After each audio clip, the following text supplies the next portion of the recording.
Hi, everyone. Look who it is. Hi, guys. So happy to have Cozy back with us. I'm happy to be back too. It was a needed break. Oh, I'm sure. And of course, it's still a day by day thing, but gotta move on. Yeah. It's tough. Oh, it's tough. Hi, A Nancy. a constant daily companion for like 14 years. Yeah, it's hard. Mm-hmm. Yeah. Hi, Nancy. How are you? I hope everybody had a nice holiday if they celebrated, or a nice Thursday if they didn't. It's Occasion. it's always weird when it's on a Thursday, and then I kept thinking the next day was Saturday, but it was Friday. Mm-hmm. So it was weird. I agree. Hello, Occasion. Hi, Leanna. It's good to see you. Hello, Sherry. Good to see you. Hi, Anita. It's good to see you, Anita. I sent you a message back, so just to make sure, just in case you haven't seen it, I did see it this morning. Yes, Leanna, we're so glad to have her. What are you all reading today? And then maybe we'll start the scavenger hunt discussions like after the first reading sprint. That way everybody's been here, can settle in, that sort of thing. Hi, Diane. It's good to see you. If you celebrated the holiday, I hope you enjoyed it. If you didn't, hope you had a great Thursday. I started my new blog on Thanksgiving, so everything is good. That's amazing. And I just searched when I was watching the live back. I just searched Hearts and Whodunit, and it popped right up for me. All right, I will search that during the first sprint. Hearts and Whodunit, which I think is the name that she goes by on Twitter. So I think it. Did you link it onto Twitter, by the way? Your blog? She can link it. She can link it in Discord too, and follow me. Yeah. Hi, Melanie. It's good to see you. Glad to see you're back, Ro. We missed you. Yes, absolutely. Can you do the other format so it doesn't cut off our face? Yes. There you go. Cajun said reading 12 Sleighs of Christmas. Christmas Tree Farm number 1. Are you biting at the bit for it to be the 30th? I am biting at the bit. Yes, I am. I know. I thought about it too. I was like, I need to pick me up. Let me too. I'm like, no, I'm gonna wait. Sherry said, Diane, love your otter. Leanna said, reading Hell on Wheels by Susan Jafferin or something, which I think, is that scrapbooking or that might be the organizing, or that might be the Ghost of Granny Apples, which the first one is the first cozy I ever read without realizing it was a cozy, but I never continued the series and I have no clue what I thought of the book, but I just remember like when I look back, that was the first one I'd ever read. It's like 2012. I have a ton of reading to get done because the last couple of days I've just been really, really busy with things. So I haven't really done any. So it'll be nice. I mean, I did them like on the Wednesday sprint, and but I've been slowing down too, at least ebook, which I've been reading a ton of audio, which I prefer with reading with my eyes more. So yeah, I could catch up too. I just normally we don't have anything going on, and with all the changes coming up, we had a bunch of and so it just seems like we've been on the go, and then with extra stuff thrown in. right. And the holiday, all that stuff. So Leanna Sherry said, Leanna, I really love that series. Oh, it's not. This must be another series. Works in a law firm. Wow. Wait, I guess that's her name. Is that the character? All right. Nancy said, reading The Haunting of Buckdale Mansion, hoping to finish in daylight hours. I read the first 2 Christmas Tree also. Did you love them? I hope you at least liked them. And I saw on a live that you started Killer Jam, which I still miss that series, Dewberry Farm. Hope you're liking that. Yeah. Hi, Starola. It's good to see you. We're glad you're here. Tell us what you're reading. And then that's those 2. When I type in Hell on Wheels, I see like romance. So I don't know. Sorolla said, I'm currently reading Six of Crows by Lee Berdugo. I am 373 pages in. I hope to finish it today. Excellent. Do you want to do our first sprint at quarter after? Is that 10 or 15? That's 15. Okay, yeah. That's awesome. Are you watching the show, or in the show? I know the show's called Shadow of Bones, but don't they include like this one or something like that? People Probably. were saying. I'm reading An Unexpected Distraction. Yes, it's linked to Twitter. I'll be right back. Gotcha, Anita. I'll go there. That'll be easiest for me.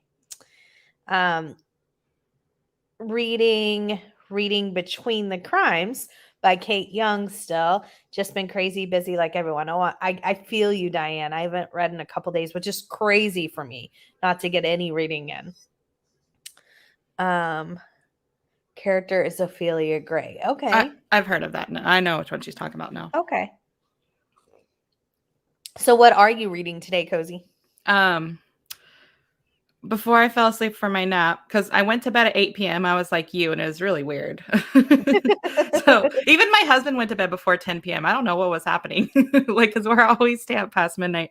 So I fell asleep, and then I got up at like 1 a.m.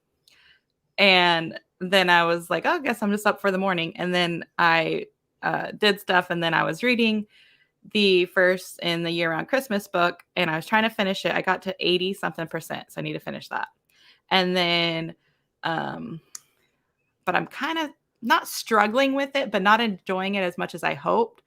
So I might read a little bit of the second Candy Coated by Nancy Coco too, just to break it up. I've been enjoying Elizabeth's method of reading chapters, of different books, which is strange for me, but it's been helping me get back into reading. So I think I'm going to go between those two. And my current audiobook is number 3 in Cajun Country. It's a Christmas theme. I just listened to number 2 and I enjoyed it. Excellent. It had been like a couple years since I had read the first one, so glad I decided to continue it. Awesome.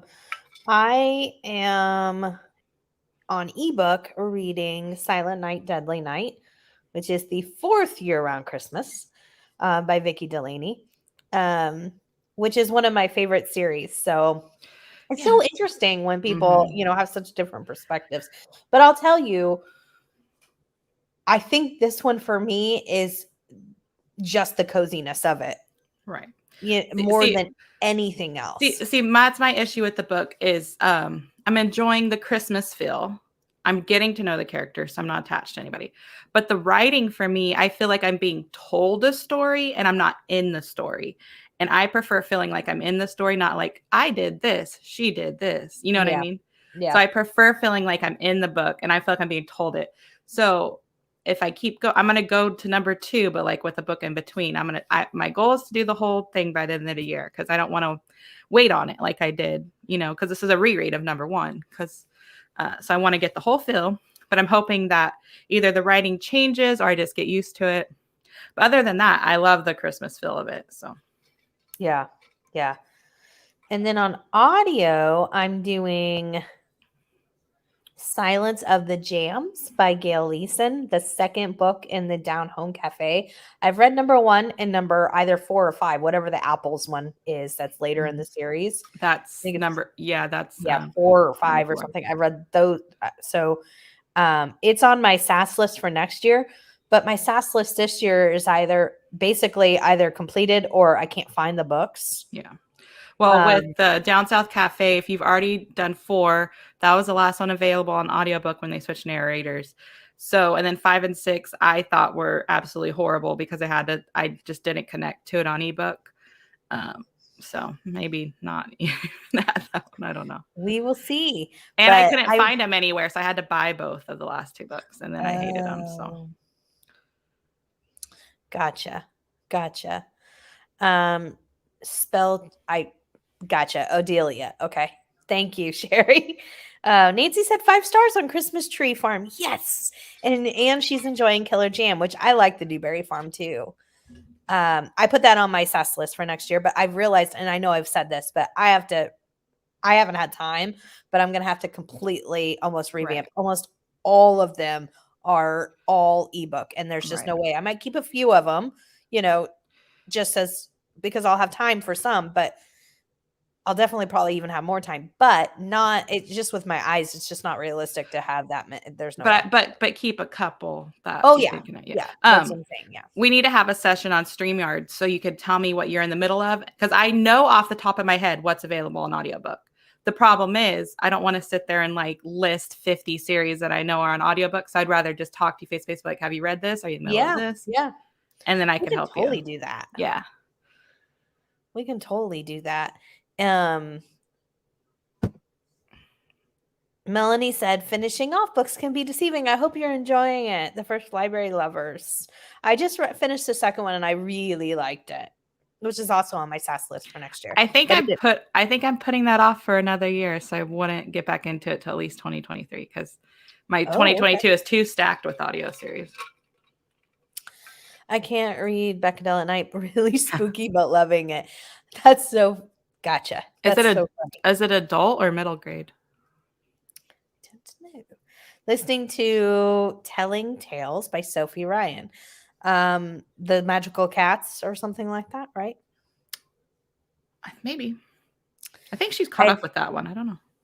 I've seen the series Shadow and Bone. I did not like it very well, but some scenes are so good. I have read the trilogy. It's much better. Gotcha. I'm back. By the way, how are we going to discuss Slashing Through the Snow? I don't know yet. Normally when we do buddy reads, we don't really discuss it. We just read it together. But since so many of us are doing it, we could do like a special live stream for it. Or talk back in Discord. The only problem with the Discord is it's hard because people can be spoiled. So maybe do a special live for it. Maybe we could do a special live for it, or we could just take one of the Saturdays that are general discussion, or a Wednesday that we already meet and discuss it then. Well, our real fast before the sprint, our January is turning into a scavenger hunt month because the last Saturday of December is Christmas, so we're not going to be able to do our second scavenger. So we move that to, which January 1st is the first of the new month. So we're going to do the mood read. No, our Christmas holiday read is going to be discussed the first week of January. Yes. The second week of January would be our first January scavenger. The third would be nothing. So then we could replace it with that, with our Slashing Through the Snow. Yeah, and then our fourth would be our second scavenger hunt. So it's gonna be the month of scavenger hunt in January to play catch up for December. Yeah, which is and we won't have the series read along, so Slashing Through the Snow can take place to that, and we'll just put warning spoilers once we get to it. Yeah, because we're gonna take at least a month before we pick a new series read along, and we might take 2. We'll ask kind of your guys' opinions too, but we'll just kind of play it by ear. It'll definitely be at least a month just to. But I also don't want to pick apart Slashing Through the Snow at all. Like I'm reading for enjoyment. I don't want to like heavily analyze it. So I don't even know if we really can discuss it. Yeah. Well, even just, what you rated it, or, something like that. So that's what I'm saying. We could probably just do it within one of the other dates. Yeah. Are we doing craft book today? Yes. We're actually going to go into, it's quarter after, so we're going to go into a reading sprint, and then after the first reading sprint, we're going to discuss our craft books. I'm rusty, guys. Hold on. I need to pull up the races. I forgot. Oh, I don't need to write that. Yeah. Did you guys miss me for more than just the races? No. Nancy said adult book. There are 33 mansion books on KU. Interesting. It's close enough to December, right? I want a December race. Yes. Oh, I meant to get out one of my holiday hats during the next sprint if I have to. Well, I will. Are we going to do a 20 or a 30 for the? Want to do a 20 for the first one? Yeah. Okay. I think on Saturdays that's what we had kind of thought was 20. Because I get sore sitting down. Okay, not the most exciting, but let me share it. I'll play around with what there is. Second Chance Cat series, Sherry said. Hi. Oh, that's the one that we did for Knockout. Oh, okay. Hi, Storm. She said just popping in to saying hi, leaving about 15 minutes to go eat, and hopefully I don't eat too much. Good luck to you. And this one should be better because no little kiddos driving you crazy. Right. Oh, those are cute. Okay. Yeah, just some snowman. Which one do you want? 3. Okay, I want the yeller. So 4? Yeah. Okay. All right. Tell us what snowman you think's going to win, number 4. And happy reading, everyone.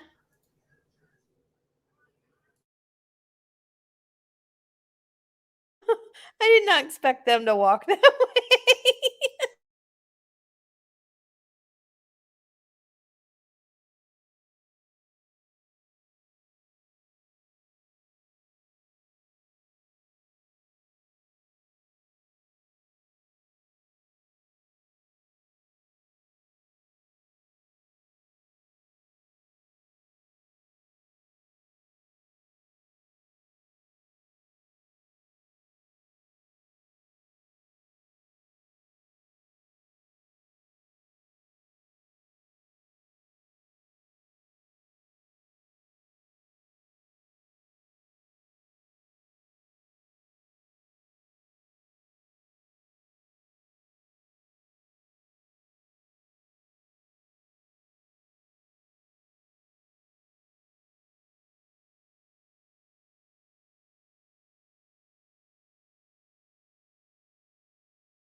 Woohoo!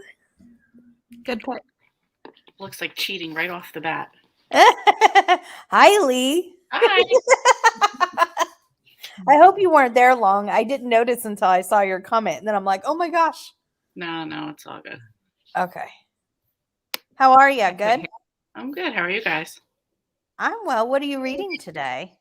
Fog season. I finished Paint by Murder this morning. Yes. So I know we'll talk about that later. Yeah. I'm sure we didn't talk about that yet.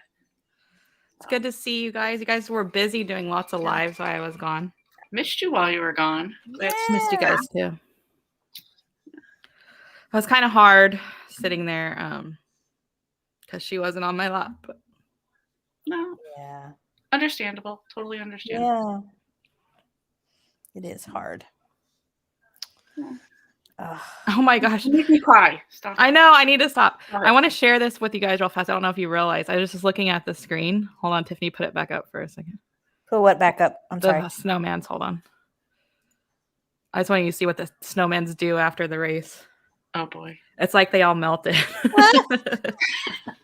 And he's just all happy over there. Oh, that's terrible. I know. Hey, Storm. Sorry, I saw you at the bottom there. I can take you with me, she said. Everybody's saying it. What's that? Storm said, hi, Lee. I'm in the car now. I can take you with me. Do you guys mind if I promote the Rings Prince on my blog? No, that'd be great. Mm-hmm. And we'll make sure, put your blog name in, in the chat so people can come and find you. You're always welcome to do that. And you can share the Discord as long as you preface that it's a cozy mystery reading Discord and not just a reading Discord. But I kind of quit like doing it at all, except like on rare occasions. Like I did put it on, when I emailed the authors the link to the thing, I also said we have a cozy mystery book link, like Discord. But like no matter what, there's always like random people, and they're like, "Oh, I don't really read," and I'm like, "Yeah." And then we had a lot of people join, and then when I checked, they had joined and then didn't say anything for a month, so I just got rid of them because I'm like, why would you join and not say hi? Everybody that wants to join to feel welcome, but I don't. I mean, I wouldn't join a Star Wars group and then talk about. But then also at least join and participate. There's no reason to like. It's the Discord is an extension of our Killing Time with Cozies Club. So if you want to talk more about cozies, you join it. You don't just join and then 3 weeks later you still have only said hi.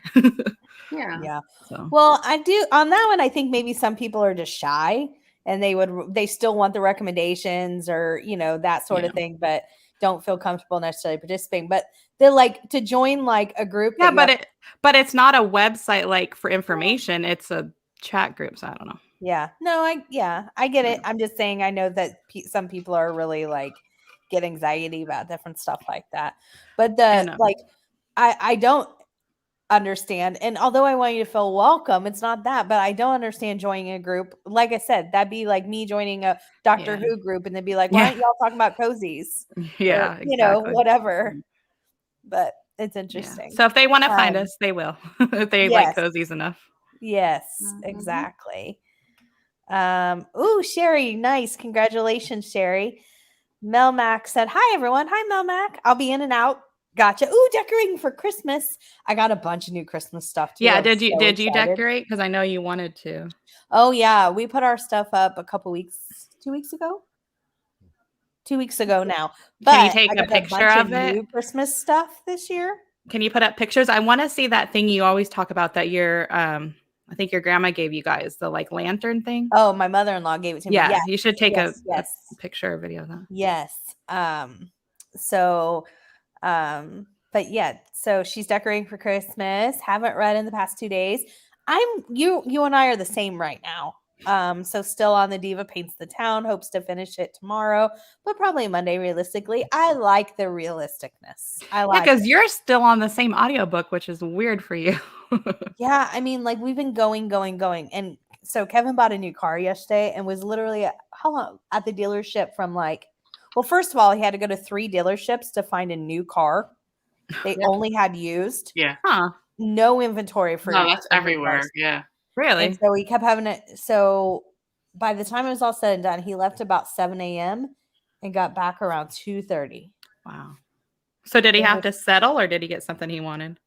Yeah, no, he found one he liked. It wasn't what we originally thought he was going to get. That's weird. We have a ton in our town.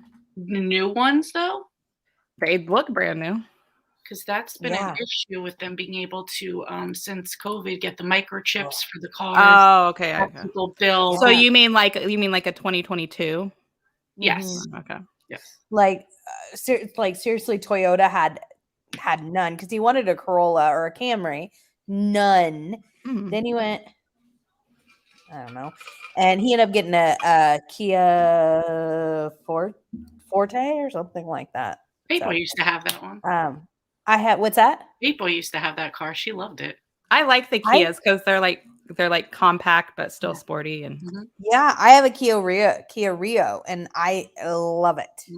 I really, really love it. So yeah, it all worked out. It just took way longer than what we expected it to, and then so I feel you, Mel Mac. And I think everybody right now with the holidays, has so much going on, more than usual. Like I never have anything. Same. Have anything going on, and then a ton feels really weird because same. Hello, Mandy or Amanda. I can't. Mandy, yeah. Mandy. Hello. Okay, thank you. Hi, Mandy. It's good to see you. Hi, Stephanie G. Shame on you for being late. I'm kidding. I'm kidding. So once we get through these comments, we'll start discussing our books. Is that good with everybody? Yeah. Everybody's had enough time that you're probably settled. Hi, everyone. Sorry I'm late. I'm reading Killer Research by Jen McKinley today. Yay. I read about a chapter. Nice. Sherry said she read 7%. That's awesome. Storm's taking Lee with her. Can you skip I thank you guys, but I don't want to be reminded of it. Yeah. Cajun said read 9%. That's awesome. I lurk in a lot of places as I'm shy. Not in our Discord, though. No. Hi, Blake. Hi. Shame on you for being late.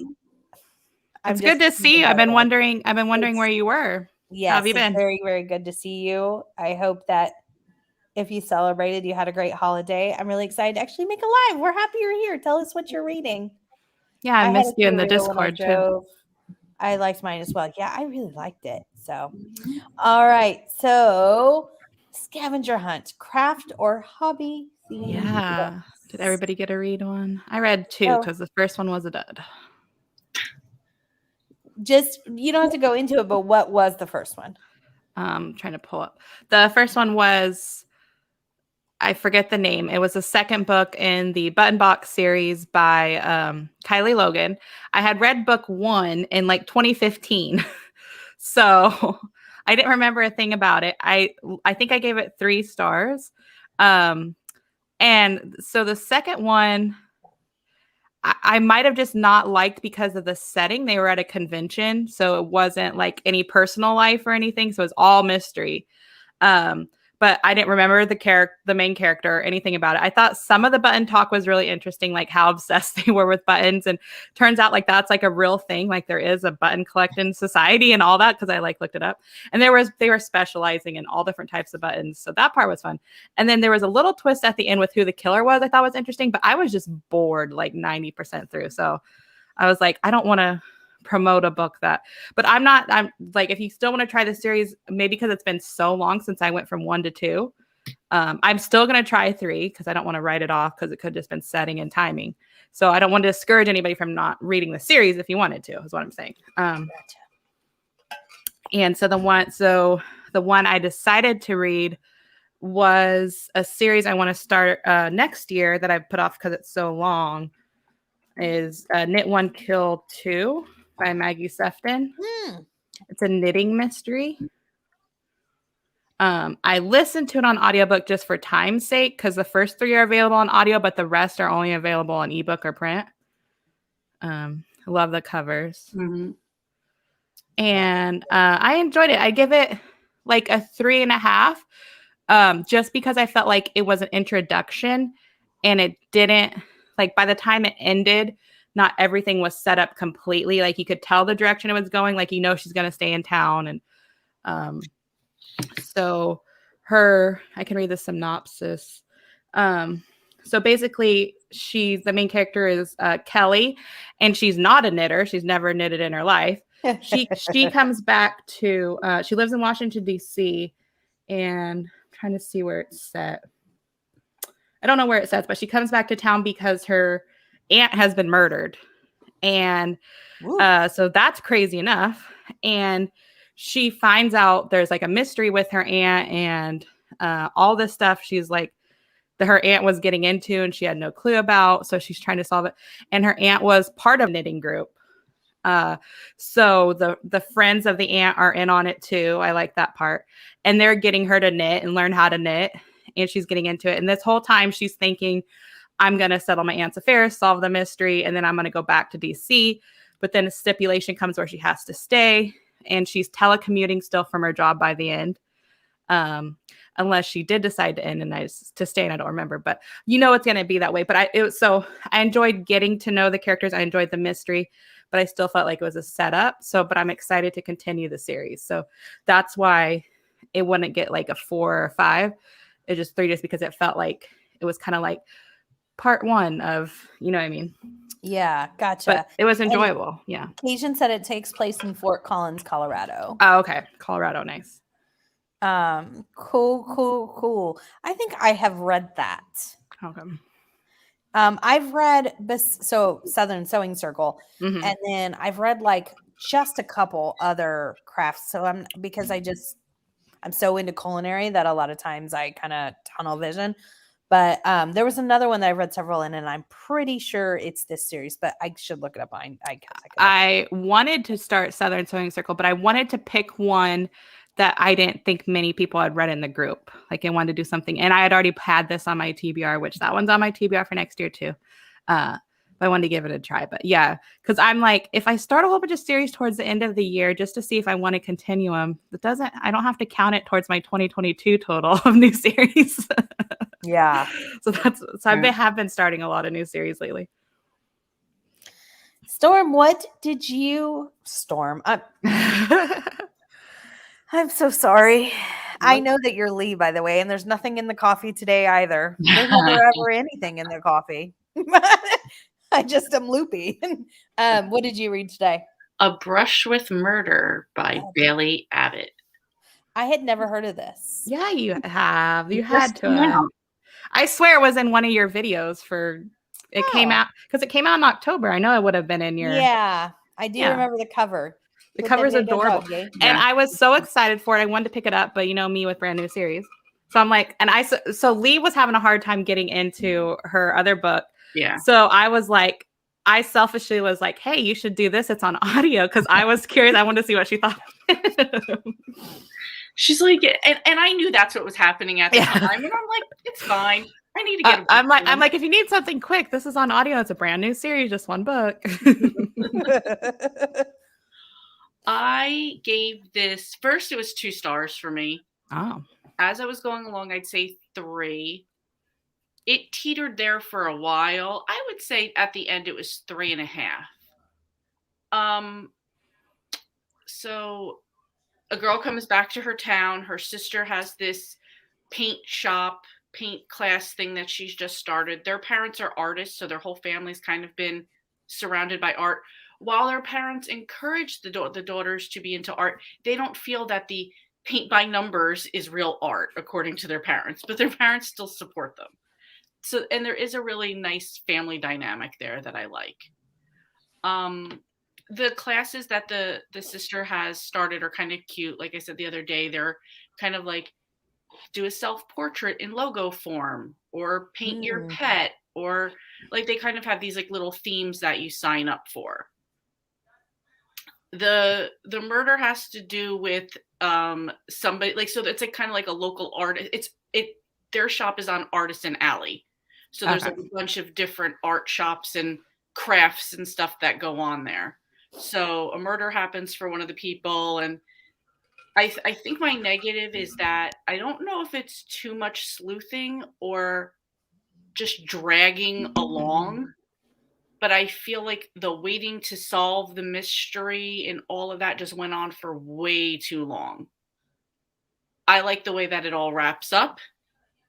There was the the possibility of a love triangle, but I was talking to Storm and Elizabeth about this yesterday.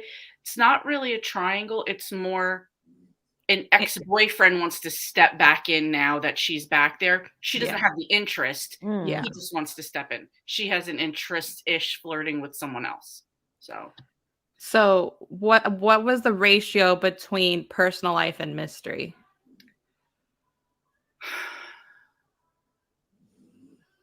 You constantly hear about the personal life going on as far as her sister and the friendships going on, but I feel like the mystery it was even. I feel like in the middle, because in the beginning you're like meeting her, at the end we're solving the mystery. It was just a lot in the middle. Okay, and I just feel like it dragged on a little bit too much. Not to say that you might not be interested in how it goes down. I'll say this. I'll say 3 to 3.5, and I'm definitely interested in reading the next one. Good. Did it like how my book kind of felt like a setup? It was definitely a setup. Yeah. Definitely. Because I don't want to give a spoiler alert, but something at the end happens where, she's staying and we're going to. Yeah, exactly. Yeah, see, that's how some book one, that's why I always say read book 2, because a lot of book ones are setups. Where they don't feel like they're full stories. And so like I'm reading the Year-Round Christmas, and I'm almost at the end of the book and I still don't even know who all the characters are. Like I know them, but I'm like, who is that person again? Because it's introductions. But I'm curious. I'm definitely curious to try it, because the paint by number class just sounds so they like, how do they do the numbers? They like print it out and then they paint it? It's kind of like they'll say, so they do 2 forms. Yeah. The paint by numbers was so you had to send in a photo of your animal. And then they make it into something. Yes. And then otherwise it was, and maybe you guys have done this, like, I don't know, they have like here, like wine and paint class thing, where they'll say, okay, so everybody dip into the orange and make an orange circle in the middle, and then blue with a little bit of white and make a squiggly line at the bottom. Like that, they kind of did that too. Okay. And it sounds like they focused enough on the craft part. Yeah, there's definitely enough going on with the business that you're interested, and stuff that happens at the end definitely gives the impression we're going to go more with the business. Nice.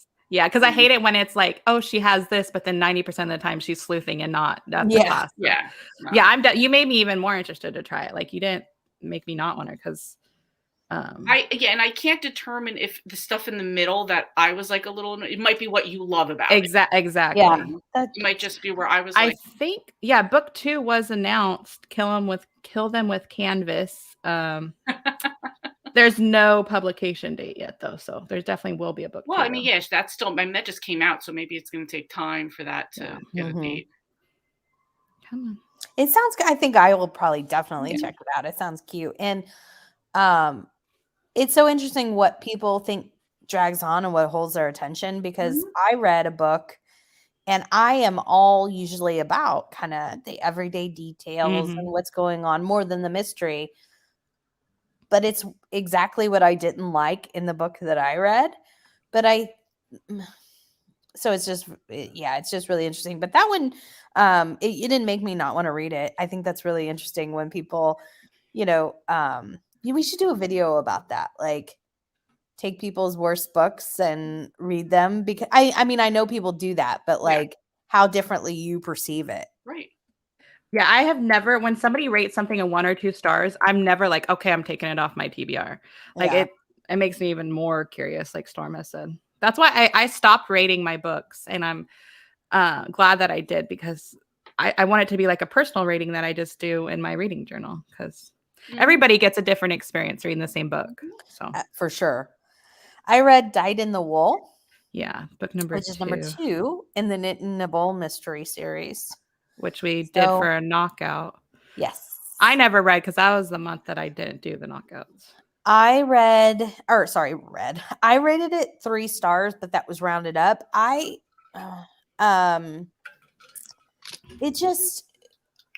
felt like dragged on, like Lee was saying. And normally I like just kind of everyday stuff, but I think that my problem with this one is the characters are also very blah. I felt like this needs some, like Eloise from what we just read and On the Lamb. Like it needs a quirky character. Every character, including the main character, for me is just I don't dislike them, but I just have no interest in investment into them.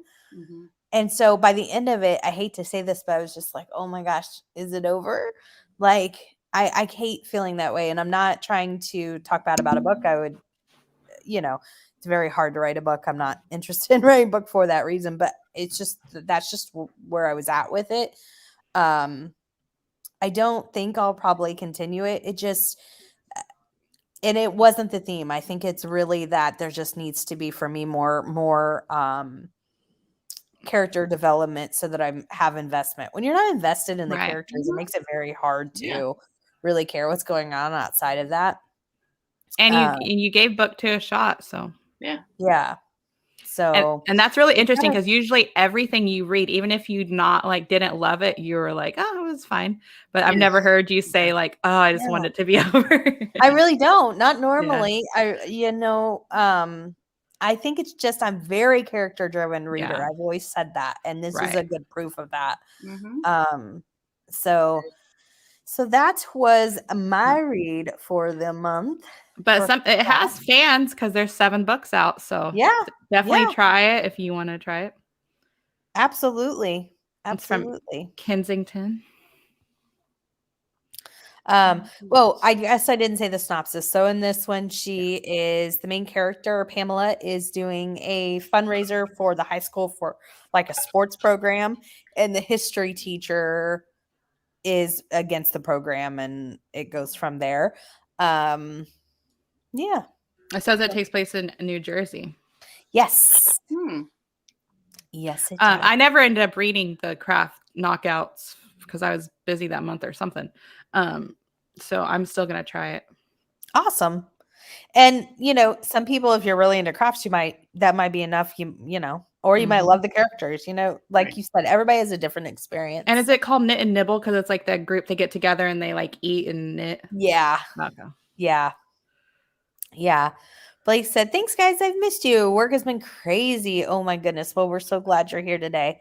So Sherry said she read Better Off Thread by Amanda Lee, 5 stars. And that's all she's going to say.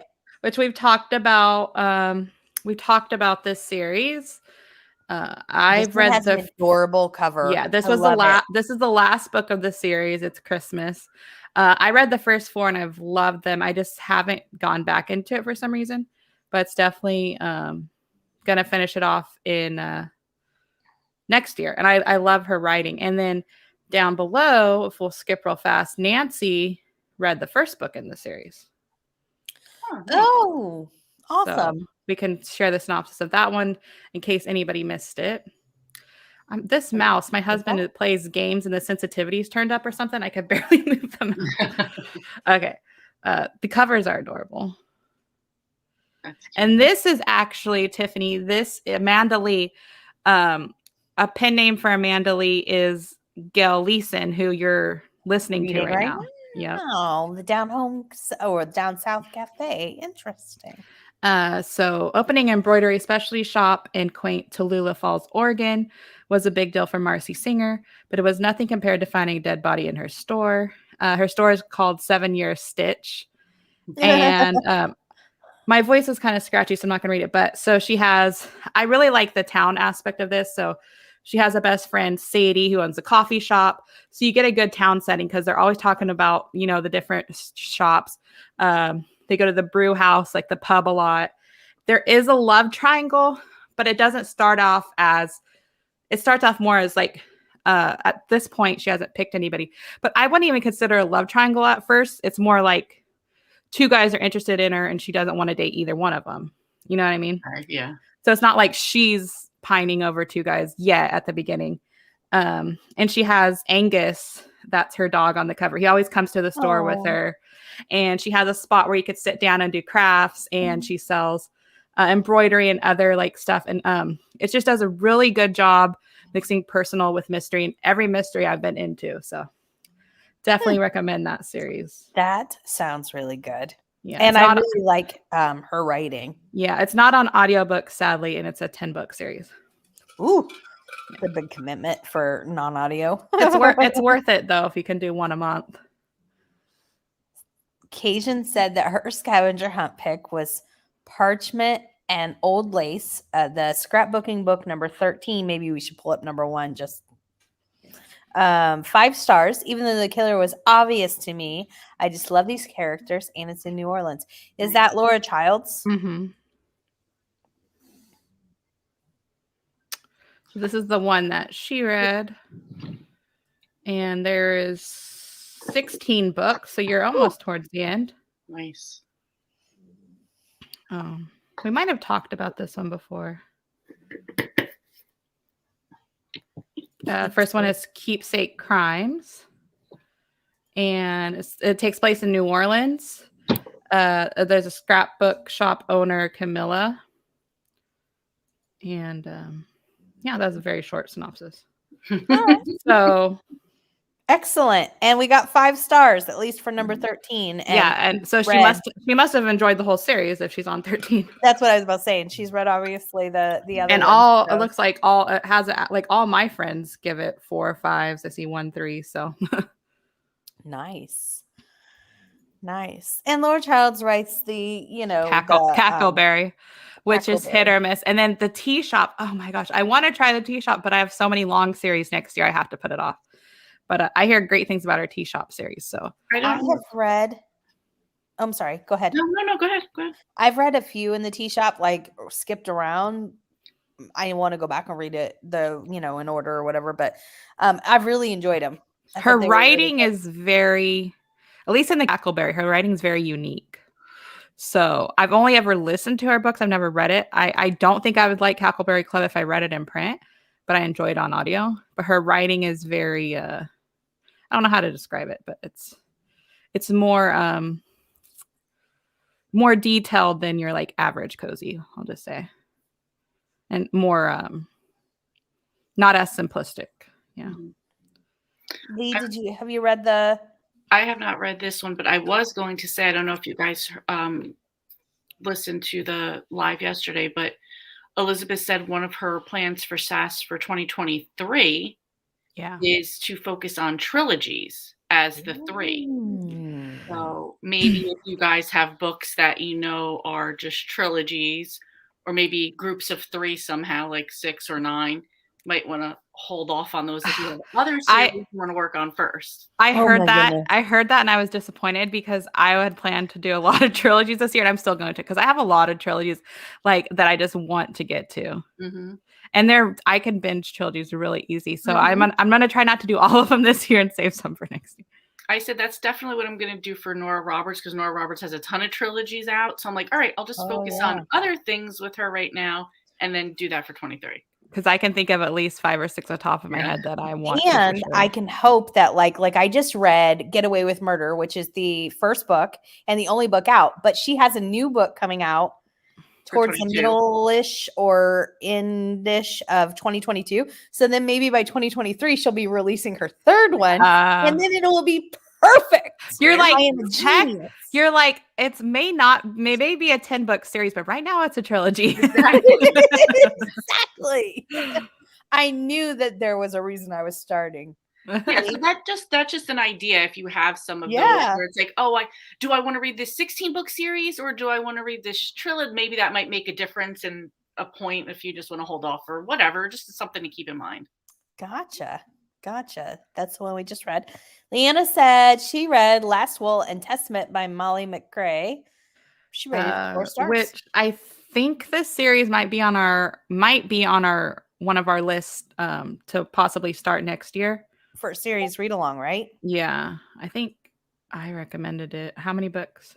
Oh, there's 6 though. I don't know if I want to do a 6-month commitment. But yeah, because Elizabeth loves this series, and I haven't read many paranormal. So there's a ghost in this, right? Yeah, it's the Haunted Yarn Shop, and then so she gave it 4 stars. So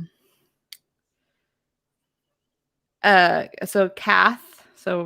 Kath is the main character, and so she's about to learn the true meaning of TGIF. Thank goodness it's fiber. That's the name of her spunky group of fiber and needlework artists. So what's a fiber artist? You know? Oh, fiber artists are when you think work it's like with, wool, like yeah, anything different with materials like wool, so like that type of Okay. textiles type of thing. Sorry. And so the group was founded by Ivy, her beloved grandmother. So I think the grandmother's a ghost. You can tell us. Though Ivy has recently passed on.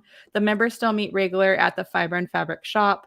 The weaver's cat, which is Kath now inherited, it's in Tennessee. So she comes to settle the grandmother's affairs. There's a murder. Before she can begin to clear, so there's a murder, and the grandmother that passed away was the main suspect. So she's trying to clear her grandmother's name. She encounters a looming presence in the form of a gloomy ghost. So maybe the grandmother isn't the ghost, because it doesn't say that her grandmother is, but it might be. Can you tell us that, Leanna? Is the grandmother the ghost, or is it somebody else? I don't think it's a spoiler, because if the grandmother was the ghost, it'd make me want to read it more. That's funny. It looks really cute. And I think I have that as one of the new series that I wanted to start in 2020. Yeah, and it doesn't. Elizabeth loved it. I don't think it would be like a scary paranormal. No, probably not if Elizabeth. Yeah, doesn't seem like something she would read. Excellent. Blake said that she read Tragic Magic by Laura Childs, which is number 7 in the scrapbooking series that we just talked about with with Keepsake Crimes or whatever that was. And she said that she rated it 4 stars and she really liked the whole series. Nice. That's getting a lot of love today.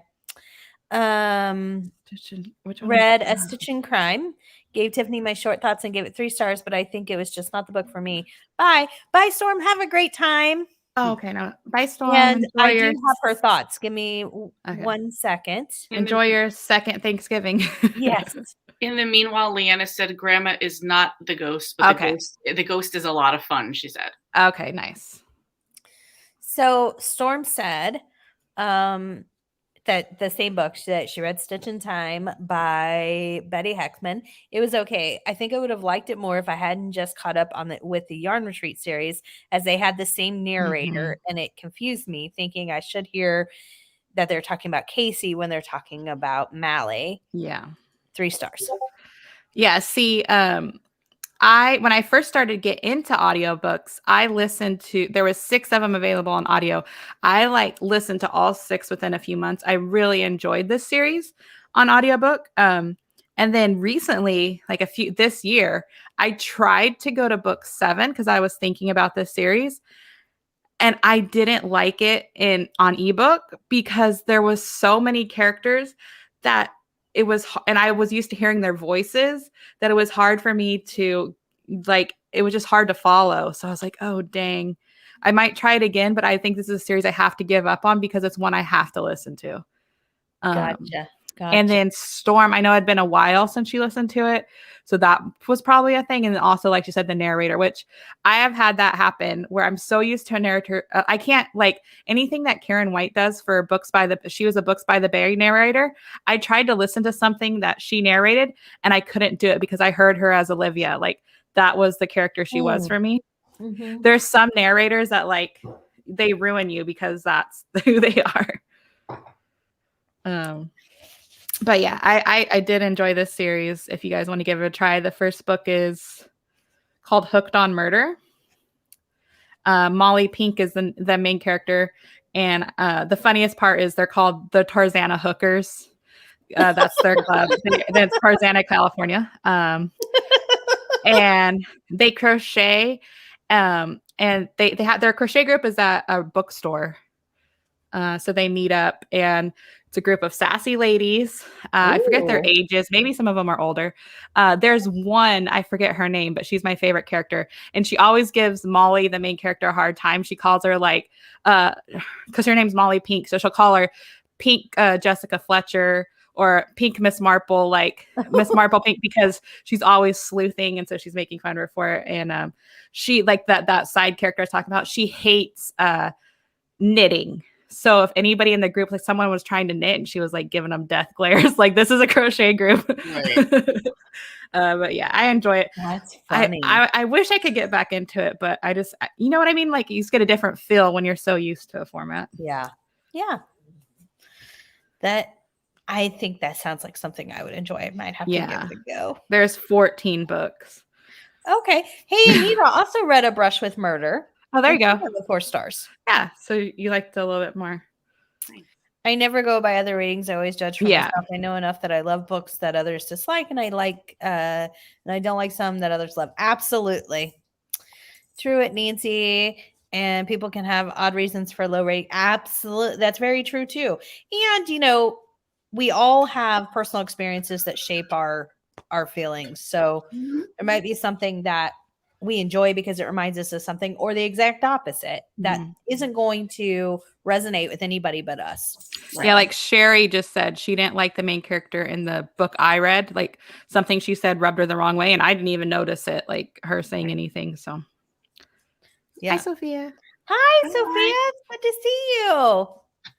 Hi. So good to see you. That's what she was saying. She was saying she didn't like the main character. Hi, Jillian. Hi, Jillian. Hi. Oh, it's good to see you. Thank you for joining us. Do you read cozies? Do you like cozies? Do you need cozy recommendations? She likes everything. She came on yesterday. She enjoys all types of books. But I don't think she's read cozies. She did. She did? Okay. Yep, she's a fan of cozies. I think that's everything that everybody read. So after we catch up on the comments, we can do another sprint. Well, Jillian, we're happy to have you here. Hi, Chica. It's good to see you. Hello. Everybody saying hello. Sorry if this is a silly question. It is never a silly question, but I have no idea what a scavenger hunt is on BookTube. Is someone able? Sure. So we used to do, long story short, I think, we came up with it. We came up with it. So it's our thing. Yeah. So we used to do about a monthly book club, but that means starting 12 series in a year and so picking apart the books. Have so many series going. We didn't want to do that. So then we just started doing what we were calling a scavenger hunt pick. So basically each month we pick 2 things off of a random wheel that we all put in different themes. And whatever the theme is, then you can read any book you want instead of all of us just reading one book as a book club. So like today, our theme was arts, crafts, hobby. And so people have been sharing what their individual book was, and we pull it up, we ask them what they rated it, and we just kind of give you the synopsis and how the person felt about it with no spoilers. Yeah. So this theme was arts and crafts, hobby. The first one of this month was animal. And so next month for December, we have 2, although one of them is going to have to actually fall into January because the week that we would do it is Christmas falls on Saturday. So we're obviously not going to be doing it that day. So, but the first theme for December is mood reading. And so anything you're in the mood for that's on your TBR, most of them are a theme, but that one's more vague. I was excited when that came up because I was like, that sounds nice. That's exactly what it means. Like, I never know what in the moment, And so, we do it the 2nd and 4th Saturday, except for like she said. So normally, so yeah. And then and then for just because it's the holidays, we didn't actually pick a second scavenger. We just assigned it that it would be a holiday or winter themed book. Yeah. So if you want it to be Christmas, great. And if you celebrate something else and you just want to read a winter or holiday theme in general, there you go. But the odds of us choosing that out of our wheel that has like 800 themes wasn't going.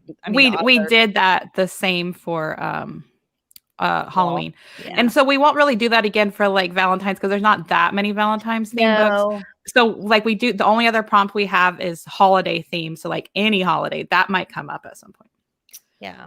But it's a great way to discover new books, add books to your TBR, and to read books off your TBR.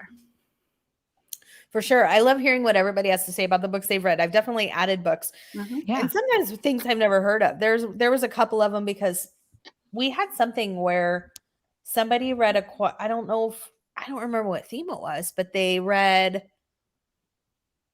some books that were like different culture. And there was one that I really want to read right now. It's like the Old Bombay. I think Donna read it for I something. think it was And I Donna. was It like, was like he had like a baby elephant as a side character. Yeah. Donna, yeah. Yes. It's kind of like finding gems that other people have read. Yeah. Exactly. You usually read a book with the parameters. For example, a novel with a crafty sleuth or a place. Doesn't have to be a cozy mystery. We're a cozy mystery group, so we always encourage it, but you can read whatever you want. We're welcome to anything. We want everybody to feel welcome. Chica, it's on our Discord channel. Chica, I hope that was helpful. Grandma, okay, that's the one that we read. Tiffany announces it in her videos on her channel. So I try to do each week. Yeah. So she always announces it ahead of time, and we draw the new themes the third week of every month. And at the end of the lives, we always recap. So you'll hear the themes somewhere. Yeah. On the Discord channel, there is a monthly description of what book for Scavenger Hunt. Thank you. Our Discord is for cozy readers. Yeah. The categories change every month. Yes.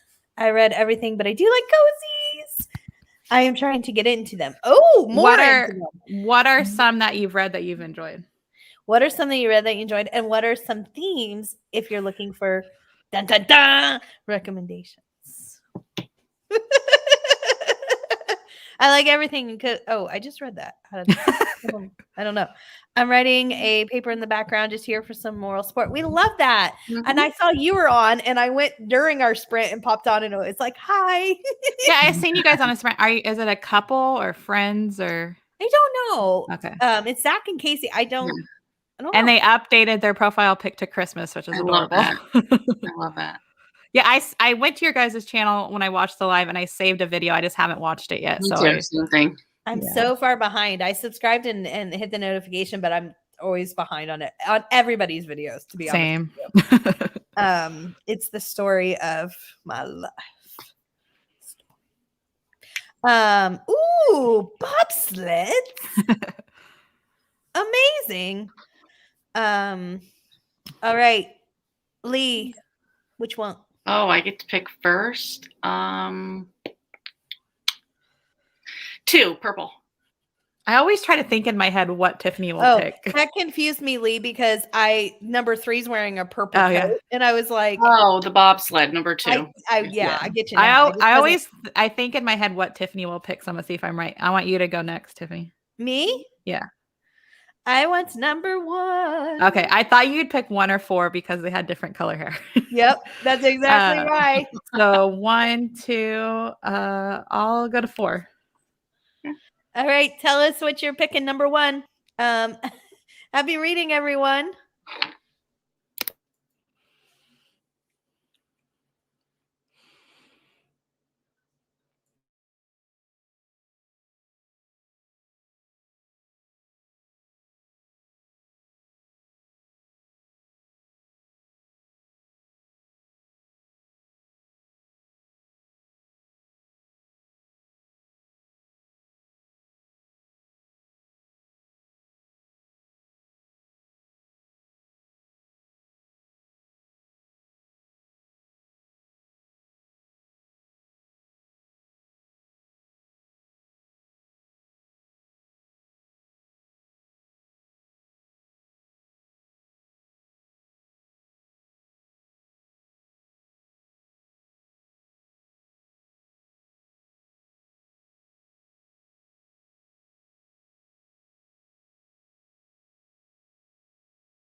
number 3, right? Did Yeah, I pick number 3. 3 or 4? I don't even remember. Number 3. Okay. I picked You number picked 1. Lee picked 2. I remember your guys's, but I don't remember if I picked 3 or 4. I think I picked 4 because I think my sleigh was red. Or my sled was red. That's funny. How was your sprint?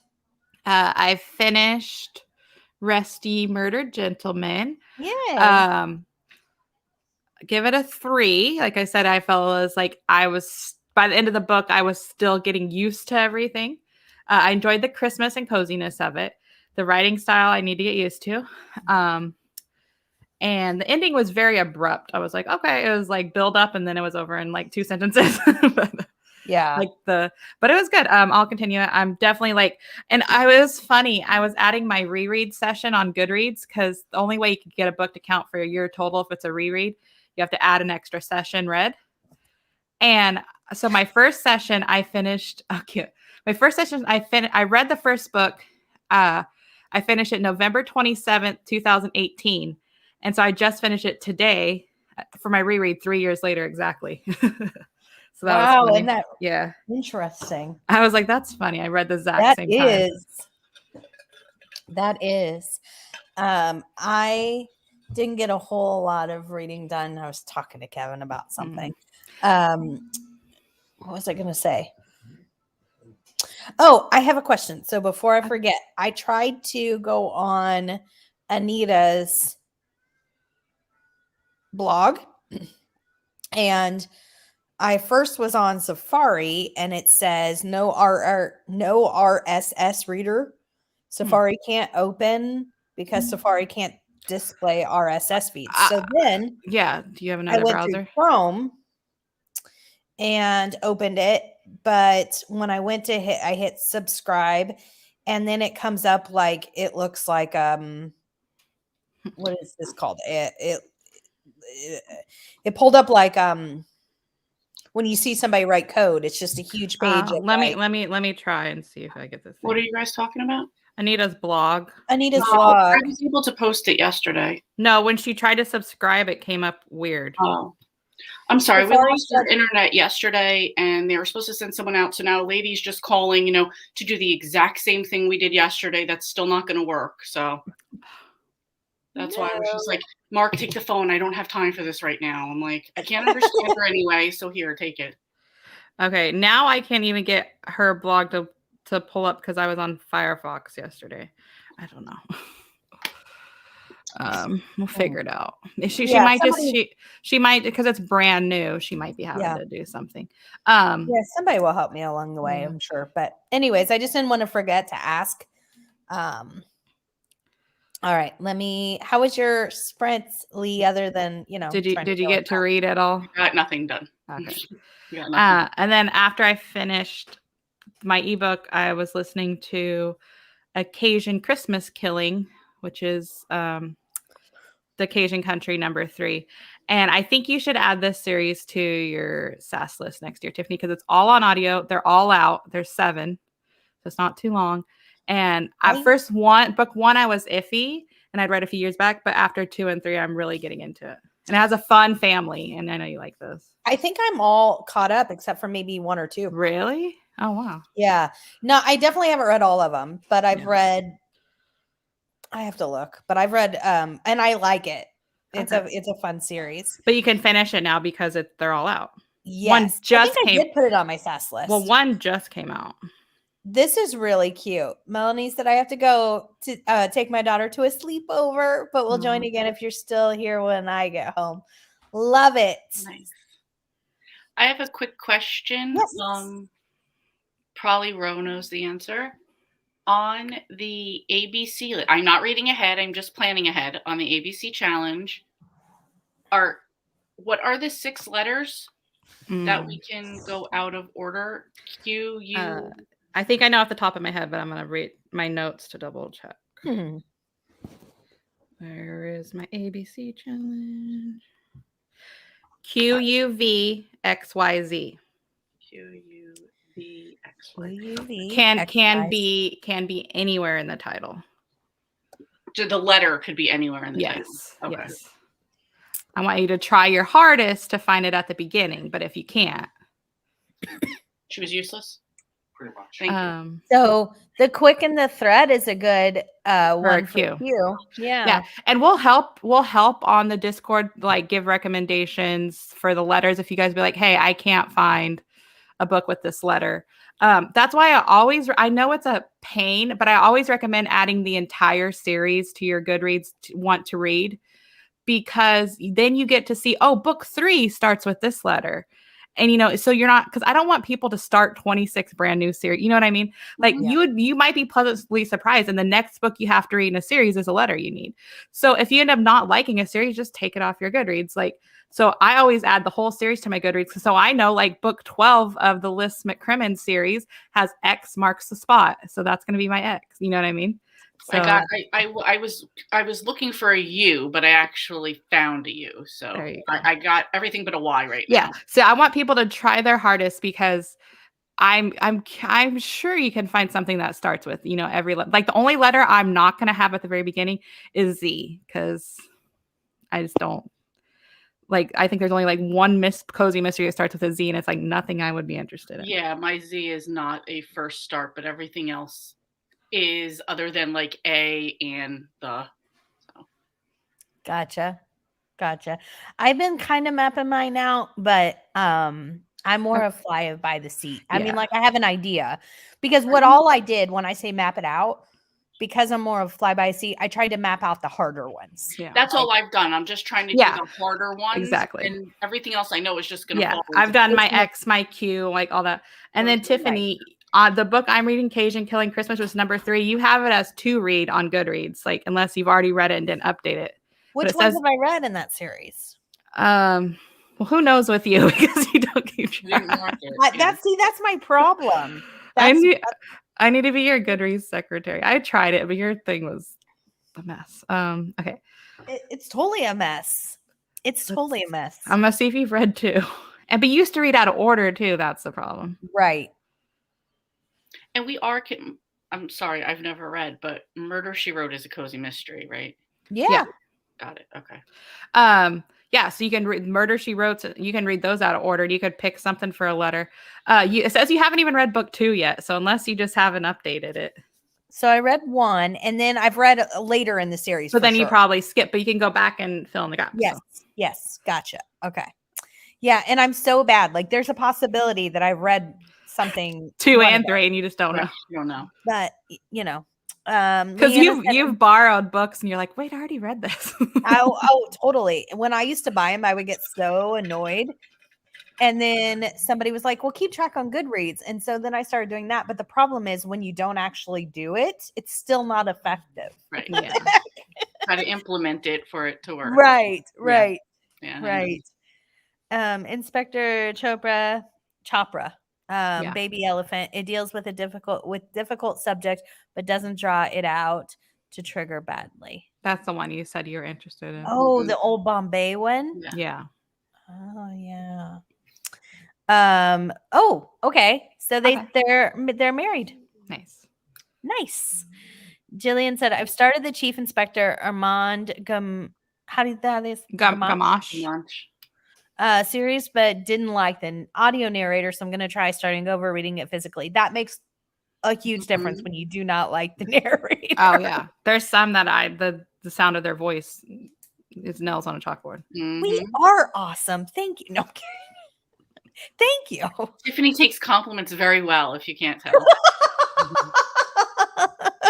And even when you don't, like, no matter what is said, so they're like, we don't like you. I'm like, really? What I'm hearing is there's a problem with you. Right. Because I'm awesome. That's what I heard you say. I'm waiting for someone to call her a cozy queen, and she just pulls out the crown like she wanted to. Oh my gosh, I would not even be surprised if that happened. I don't know about a crown, but like a wand or a scepter might, come up. It's more of a tiara. Well, I think our knowledge of cozies is pretty we're pretty similar. Like I think we both if we need to have like a trivia challenge one day. Oh, for sure, I'm pretty sure. Like Lee comes up with questions like who? Let me be the question. Yeah, she could be like, what's the name of this series? What book is this series from? Who writes this series? Stuff like that. Oh, we should do that. If the funny part would be the winner faces off against Sherry. Yeah. Sherry would beat me on animal cozy knowledge because that's not my strong suit. Oh, for sure. Yeah. For sure. It'd be like that the Friends episode where they're doing the trivia. Oh my gosh. That's what I was thinking of. You're lucky that there's certain people aren't here because they would be plotting this right off the bat in Discord. They'd have the questions. Oh my! Oh! We're gonna come on a Discord and there's gonna be 100 questions. Wednesday, they're gonna be wearing shirts that say Team Row. I don't want to know the questions ahead of time. No. Then we would somehow get a separate Discord going. Oh my God, you guys could. We could do it on the weeks we don't have nothing else to do. Right. Oh my gosh, that's so funny. Yes. I don't know if this is both of you or just one of you, but I want to read that too. The Old Bombay. Donna was talking about it, like I said, for one of these scavenger hunt picks, and I put it on my 2022 one to start. I just think it sounds so interesting, and I'm really liking a lot of the new cozies that are like different cultures. Like I like the Hungarian tea. I totally recommend that series. I think it's great. Did you end up catching up with it? I've caught up with. I read 3 last week or the week before. Maybe I didn't mark it on Goodreads, but I just read. No, I know you mentioned it though that you read them all. Okay. At one point, while I was gone, you were like a reading machine. I couldn't even keep track of what you. I was. Yes. Yeah, and I normally never go without reading a whole day, but like I said, it's just been busy trying to get stuff ready for Kevin. All he's got going on. This is people choosing their thing. Which one won? 3. I think none of us chose that one. I think I chose 4, right? Yeah. I remembered what you guys chose, and I was like, did I do 3 or 4? I was like, I think I did 4. Yeah. Ooh. So some people in the chat won, Stephanie, Sherry. Okay. Why I was listening to my audiobook, I got first books in a series that are Christmas themed for cozies. I don't know of any first books in a series that are winter theme off the top of my head, but in a cozy mystery series, pretty much there's one book that's Christmas in almost every series or winter theme in every series. And the Bake Shop series is seasonal, so there's definitely some winter theme books in there. But for first books in a series, I have a list if anybody wants to hear them, for if anybody needs inspiration. You want to hear them? I can think of one off the top of my head. Oh, I'm sure we have some of the same. Yeah. I'm just going to pull it up on Goodreads to make it easy. So I'll list off one, and if you guys can list it, and if any of the same, I'll just cross it off. So and I'm going to do a spotlight. So Jillian, I have a series called Spotlighting Cozies, and I take different themes and I talk about all the series that are out there. But for Thanksgiving, I did a fall spotlight that was like books within the series, because I don't feel like there's a whole series that wraps around Thanksgiving, obviously, or even fall necessarily, but there were definitely books within it. So I'm going to do that for Christmas, both for books coming up, and maybe some of the other winter holidays, I guess, depending if I can find anything. And I encourage people to look at their series they're currently in the middle of to see if the Christmas book is close to being read. So that way you don't have to start a new series. But if you wanted to start a new series that the first book was Christmas, you could. Because like I said, in almost every series, there's a Christmas theme book or winter theme. Yes. So this is our go-to that we always recommend. Yes. And 12 Sleighs of Christmas by Jacqueline Frost. I'm a fan. It's currently $1.99 on Kindle if you can't find it at the library. It's available on audiobook. We're super excited because it was originally a 2-book series, and due to popular demand, a 3rd book was released. So we're going to buddy read that soon, which Lee got a head start. Yes. But yeah, we're all super excited because we want to read book 3. November 30th. So hopefully she's still here, Jillian. But if for anybody else, sure other people want winter theme, because we have it for our scavenger hunt picnic. And if anybody can think of a book 1 that's like winter, not necessarily cozy. Okay, what's that? It's Christmas themed. Okay. It's the Apple Cider Shop. Their first one, book 1, is Christmas themed. The whole series kind of revolves around a fallish theme, in sense of, so the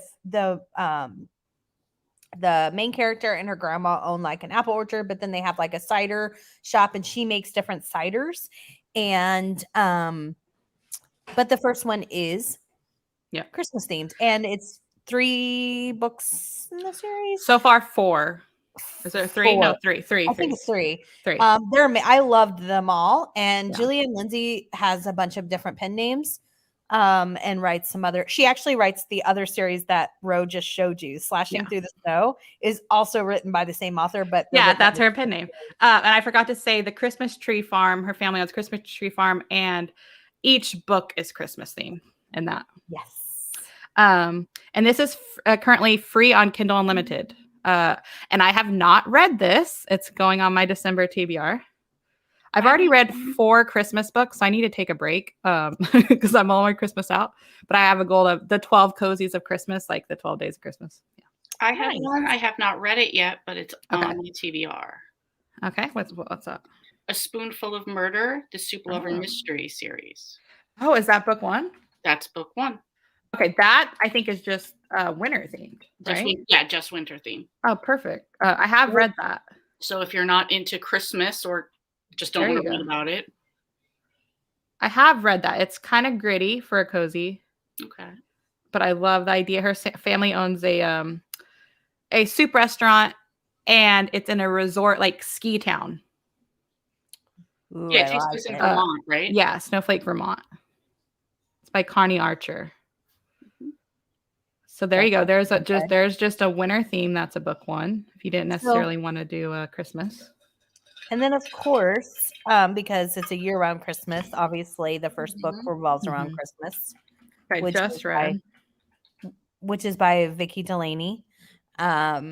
This series is called the Year-Round Christmas series. And so it takes place in... So Vicki Delaney, in this series at least, does like play on words for puns for everything. So it takes place in Rudolph, New York.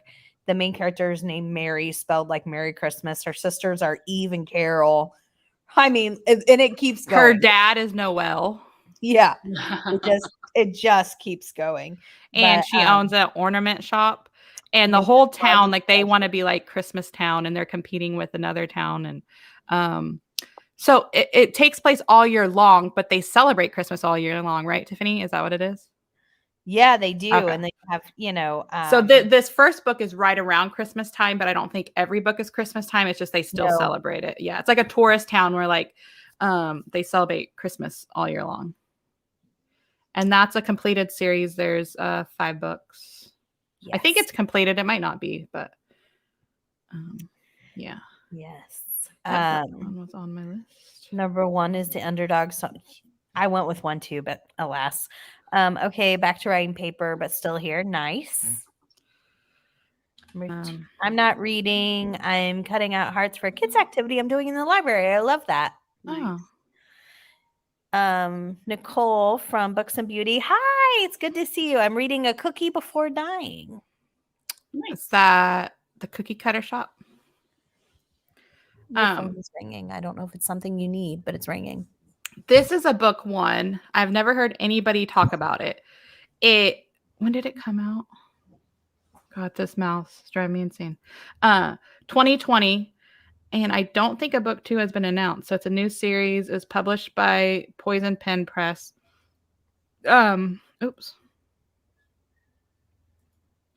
So the first book, it's book 1. It's called Saddled with Murder. It's Christmas theme, and it's a Dr. Kate vet mystery. So the main character is a vet. And I know it's available on Hoopla on audiobook and ebook. So it is on my TBR if I can get to it this year. That's cute. Yeah. What I also see, which is a winter book, and it's on your TBR, Cozy. Okay. Is Deep Dark Secrets, Deep Lake Mystery. Oh. I don't even know what that is. Nothing. Dark. I don't even know what that is. By who? Joanne Rabar. Okay, yeah, that's a Kindle Unlimited. Okay. So it's Kindle Unlimited. I think it's a novella. No, 215 pages. Good one. Deep Lake Cozy Mystery. So it looks like it's just winter themed, right? It's winter, yeah. Good find. Yeah, because I was like, at the top of my head, I don't know. I know that's another thing. If you have Kindle Unlimited, just search like winter cozies, Christmas cozies. When Kindle Unlimited has a lot of. It says it's Wisconsin. I'm looking at somebody's review. Frozen Tundra, Wisconsin. There's lakes, so ice fishing, fundraisers. Oh, that sounds fun. Maybe there's a resort. I don't know because I don't know what that is, but do you say anything? I don't. Oh, for where I saw it at was. Yeah. Hang on a minute. Let me go back up because I also saw like a couple of them looked. It says 40-something owner of Bubble and Bake, a bakery by day, a wine lounge by night. Oh. Frankie is a Spitfire pastry maker, vinter, and budding journalist. Interesting. I like that bakery and wine bar. Yeah, sounds okay. I might have to try to get to that this December. And I know there's 3, and I think the third one also looks very wintry as well. Okay, good find. So, hey, thinking about it, the Inn at Holiday Bay, the first one in that series. That was on my list. Boxes in the Basement. Just read that. Also, since this is on my TBR for the 2022 SAS, I noticed that a lot of those titles are also like holiday, but like Boxes in the Basement, Lakes in the whatever, like a play on the whatever. Oh, yeah. So for ABC Challenge, if you want to do those too, that could be a good way to get some letters in. If you like more, not necessarily, her stuff isn't gritty, but it's not as fluffy cozy, right? Like it's a more, more straightforward mystery. So it's still definitely a cozy, but it's not like the super fluffy, bubbly. Like her characters all have sad backstories and like redemption arcs where they're getting their life together, and they all involve animals. This author writes a ton, and all her series have holidays in it. This is book 1 of in Holiday Bay. And she had another one, which was a first book, was the Tess and something. It's a Christmas letter. And these are Kindle Unlimited. Yeah, I think she does. And while for cozies, I normally don't care about the mystery. She actually makes me care about the mystery. Yeah, she makes it interesting. And she does where she has like 2 or 3 mysteries going on at the same time. Her character has a personal mystery that's overarching, and then there's a main one for each one. So that series we just talked about, the main character is restoring an old building into an inn. And then this is Tess and Tilly, the Christmas letter. That's a book 1. Also Kindle Unlimited. I haven't read it. This takes place in Montana. Ooh. So Tess and her dog Tilly, so Tess is the person, Tilly's her dog, who spend their days delivering the latest gossip along with the Daily Mail. Okay, so she's a mail carrier. That's interesting. So yeah, you can try that. Nice. Nicole, we're glad that you're here. It's good to see you. Hi, Cheryl. Hello. Late to the party, but I'm here. I'm going to be knitting and listening to an audiobook. Don't know which book yet. Gotcha. Let us know. Oh, I think she decided. She said, okay, I've decided on Gone with the Wool by Betty Heckman, which is a series that we just talked about. Oh, nice. The Last Testament and Wool, I think is the first one. She has 2 that are like that might be her. She has a knitting one, and then she has the one Storm. She has a crochet one, and then the one Storm. I think she has a knitting and crochet. Okay, so never mind. It's one or the other. While we're on Kindle Unlimited, I love this series. I only have 3 more to read. Murder in Christmas River. So it is a year-round Christmas town, but unlike Vicki Delaney's, this isn't like super Christmassy cozy. It gets more cozy as the series goes on, but the first book, the main character is kind of like sick of Christmas. Yes. Okay. But then like in book 2, it's Christmas in July, and Tiffany liked that one a lot more. I did like the first one, the second one a lot more than the first one. Yeah. And the main character is Cinnamon, and she owns a pie shop. And if you like romance in your cozies and you hate love triangles, the main character is committed to her relationship by book 3. And I love them as a couple. They're like one of my favorite couples in a series. They're so cute. And as she's like happy in a relationship and stuff, she's kind of a Grinch in book 1, but then I highly recommend this series. I love the writing too. So that's on Kindle Unlimited. And so yeah, that's like kind of like all books are Christmas in a way. Do you guys have any more? Because I have a few more. I know, yeah, not off the top of my head because I didn't really look any up. So I was just the ones that I could think of off the top of my head. I found another one. I don't. You could go if you have more. I'll look up this one. Okay. And see if it's This worth. one's on my TBR. I don't know if Tiffany's read book 1 or book 2. I think you might have you read book 2. I did not read the first one. Yeah. I know you weren't a fan of book 2, but maybe that's because you skipped 1. That could be. Christmas Cowbells. It's on my TBR for December. Hopefully I can get to it. So it's a Buttermilk Creek, and it's by Molly Cox Bryan. Has anybody read this? Or yeah, no. Anybody in the chat? It takes place in the Blue Ridge Mountains, and I'm trying to see, does she have a farm? It just says the cows, Shenandoah Springs. Inherits a dairy farm. An organic micro dairy farm and cheesemaker. Okay, so I'm loving Farm Cozy, so I'm very excited. I know. That's why I think I went in. Yeah.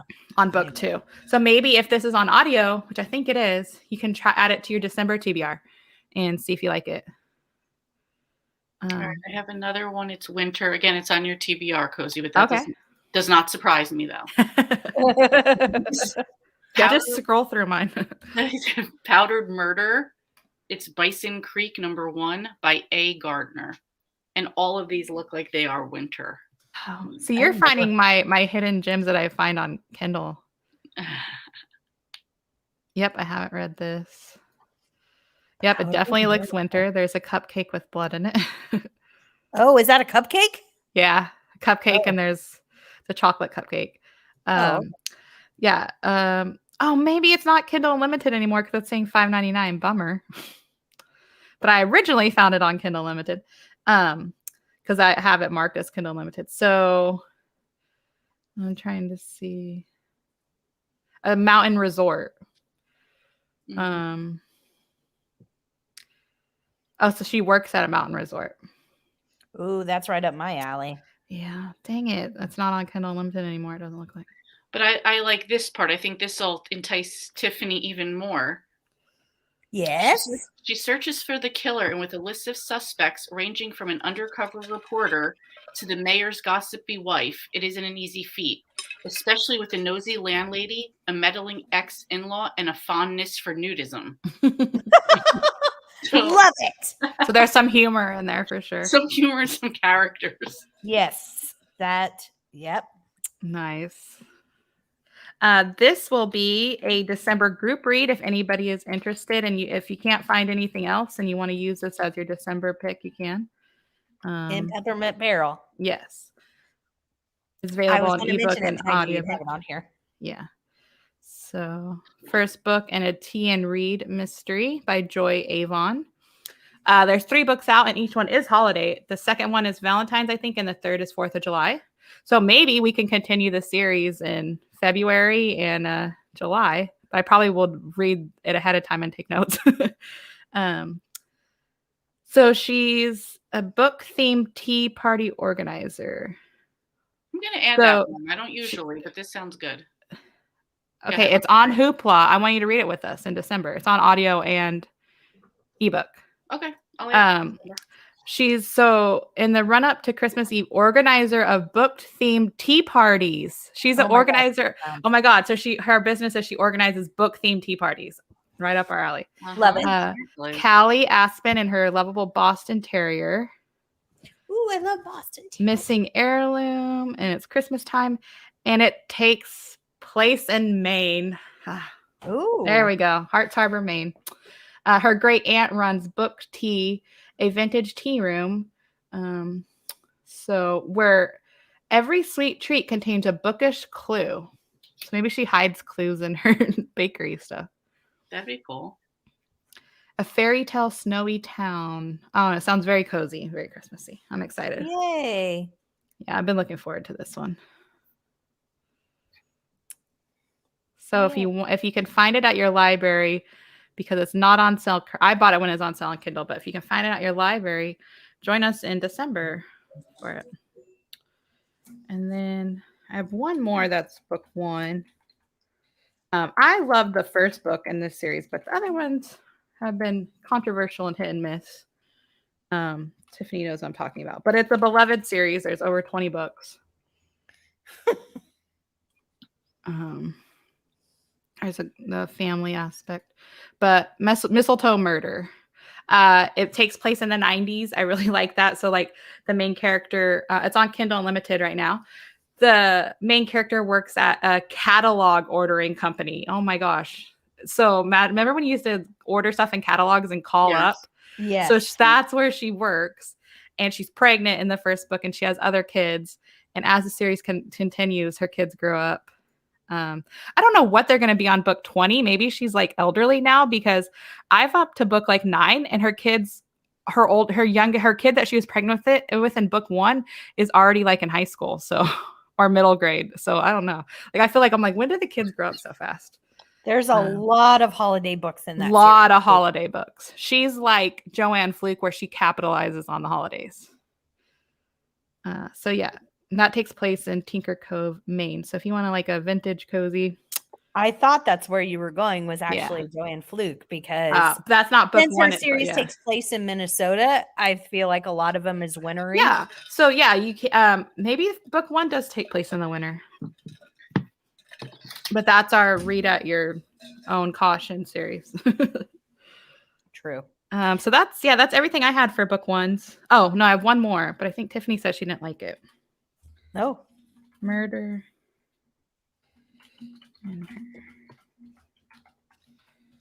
Oh, not that.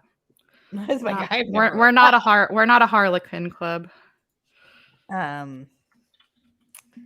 What was I gonna say? And if anybody is anybody else reading like Christmas romances or anything? Like, I probably will, but I haven't started yet. I just haven't even got back into I love that you're only cozies now. I'm like, ha ha ha. I mean, I'll get back to it where I'm like, but but I love that you're the Darth Vader of cozies. Yeah, because whenever people talk about other genres, I'm like, but when she's like just cozies, I'm like, yay. Murder in Her Stocking, a Granny Read mystery. Book 1 is Christmas themed. It's on Kindle Unlimited. Grandma Read takes reins back 30 years ago to 1980s. So does it take place in the 80s? The first book, like, I think it's a flashback or something. Yeah, it says there was takes it back to the 80s.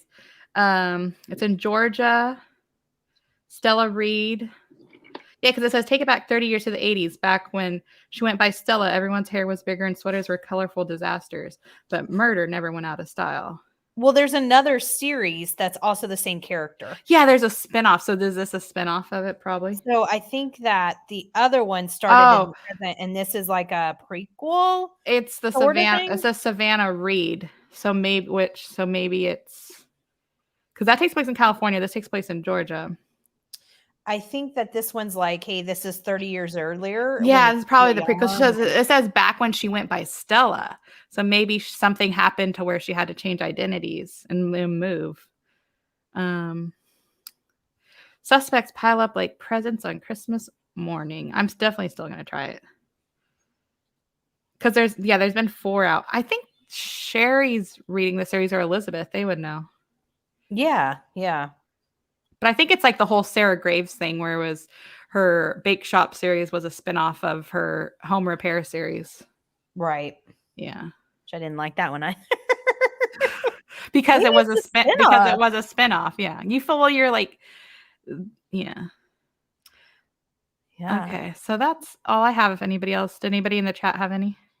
I saw another one on Tiffany's TBR. Oh. Live Local and Dead, a Vermont Radio Mystery by Nikki Knight. Oh, that's not even out yet, right? Oh, no, you're absolutely right. It's not. It comes out February 8th, 2022. Yeah. You're absolutely right. My bad. So that's probably winter theme, or is it Christmas? Winter theme. Okay. So if you're looking for a winter theme in February, there you go. Yeah. A snowman. Yeah. So she's like a DJ probably. There we go. Mm-hmm. Hello. Sorry, I was in cyberspace. I just thought you were being quiet. Oh, I wasn't even looking. Oh yeah, no, I was like, yeah, floating out in cyberspace. When have you known me to be quiet? Well, because Cozy was talking the whole time, telling us reading a thing. Yeah. So I just thought you were letting her talk. Oh, okay. See, I was gone, so I didn't even know that. Gotcha. Thanks, Anita. Did you buy multiples like you did for Halloween? Yeah. That's her new thing. Yeah, I did. And I bought Kairu a package of ties. Ties and bow ties and handkerchiefs. For Christmas? It was like a little bit of all three. And they're all Cute. Christmas. Yeah. Cute. I personally like ties the best on him because he's fancy. 8%. Finished 3% of my audiobook listening to Mythos by Stephen Fry for Nonfiction November. That's excellent. Isn't that an actor? I don't know. I'm gonna guess so. Got distracted, got some police action going on at the store. At the end of my block, all circled by police tape. Oh no. Oh my gosh. I remember somebody was in the parking lot trying to leave the grocery store and stuff was going down. And I think it was Bev, wasn't it? Yeah, that's right. And they were like waiting to see how it ended. Yeah, I hope everything's okay. Goodness gracious. Oh gosh. Which series is that again, Ro? I don't know what we're talking about. I'm so sorry. Typing away at this paper. If it was saying, I was saying there's 2 Betty Heckman series, so we didn't know if you were talking about the crochet one or her other crafty one. So maybe another one of my favorite questions. Someone tell me their favorite cozy mystery. I saw this before and I was like, you've made a mistake. literally impossible. I'm at like almost 800 in. But I'll tell you a few of my favorite series. I'll just give you 3. They're not necessarily the like top 3 because I can't figure that out. But I'd say the Candy Shop series by Amanda Flower, the Year-Round Christmas series, and the I have a like 15 total. I'll say the Gladdy Gold series by Rita Lakin. I feel like that's one that's really underrated, and it's a little bit older, but I absolutely love it. It's a retired sleuth. She lives in a retirement community in Fort Lauderdale, and it is hilarious. So good. I'll go next because I do not have as many cozy mysteries as these 2 have. I'm going to say the Coffee House Mystery by Cleo Coyle. I'm going to say The Witch Squad by MZ Andrews. I know no one else reads this, but I love it. And I'll go Library Lovers or Cupcake Bakery by Jen McKinley. Nice. Okay. So for I've started series. What? Can I guess your list for fun? Okay. I just want to guess one because I don't have. Yeah. I just want to guess. Okay. The Mean Clam Bake. I was going to say that one too for her. Yeah. The Cupcake Bakery series by Jen McKinley. It's not a favorite, but I love it. Oh, okay. I'm out. Okay. So for audiobook series, I have my 3 favorites to listen to because when I do a series, I either read it all or I listen to it all if I can. So my favorite audiobook series to listen to are The Cupcake Bakery by Jen McKinley, The Haley Powell Mystery by Lee Hollis, and The Jane Austen Mystery by Laura Levine. So those are my 3 favorite audiobook series. I'm all caught up in all those. Ebook. Now this is where I say Maine Clam Bake can be on a favorite list, but everything else is like currently like what I'm obsessed with because I can't like say something I read 5 years ago is still a favorite because unless I reread it. So currently I cannot get Dewberry Farm Mystery by Karen McInerney out of my head. I finished it this year and I want more. And some other highlights of the year I'm trying to go through because I don't want to consider a series a favorite unless I'm done with it too. You know what I mean? because there's a lot I'm in the middle of that Why I don't enjoy. you just say some of your your favorites from this year? From this year, Candy Shop Mystery by Sammy Carter, everything except the last book. Christmas River by Meg Muldoon. Dewberry Farm, Karen McInerney. And I'm trying to go. I really enjoyed the trilogy by Peg Cochran, the Farmer's Daughter, Southern Chocolate Shop, Dorothy St. James. And I've read so many this year. I'm trying to see if there's anything else that stands out. And see, there's series that like I love, but to have like something that like I can't stop thinking about is different. But I did limit it. I have the very first. Yeah, she says limiting it to 3 was a good idea because then you. Yeah, because I the first video that I ever made was a list of my cozy mystery favorite series of all time, and I think I had like 15, and that was after I narrowed it down from like I don't know 80. It was like ridiculous. Everything's my favorite. Yeah, another one that I finished up this year that I desperately hope for some miracle it continues is the Blossom Valley Mystery by Stacey McLaughlin. She works at a like spa farm setting, and I love that series. So I think that's it for. I'm currently like still thinking about this year that I've finished. Yeah.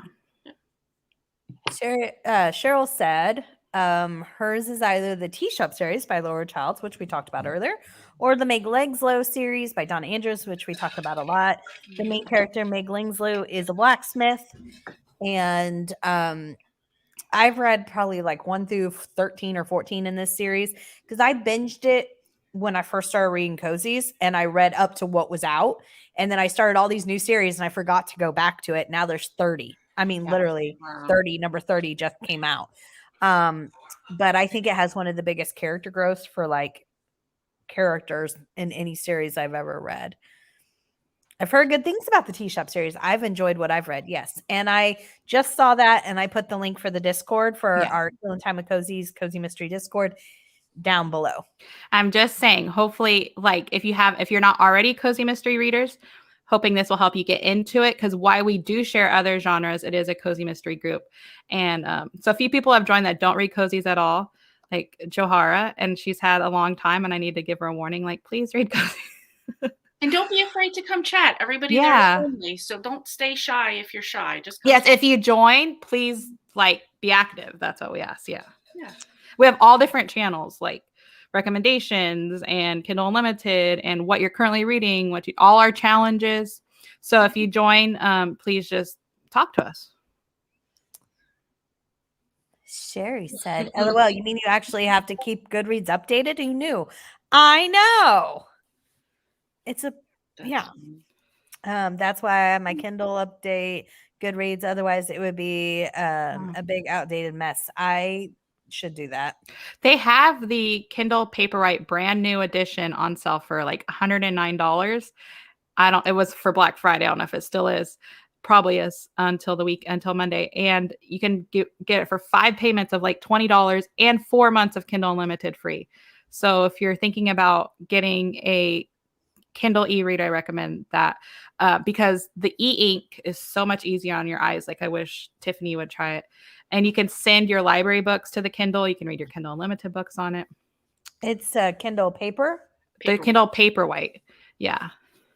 Like, because you could send your library books. I know the reason why you don't read as fast is because it's hard on your eyes. And I feel like this is so much and you can make the font huge. Like you're limited on your phone, but like you can make it huge. You can't send Hoopla books, but you can send Libby ebooks. Okay.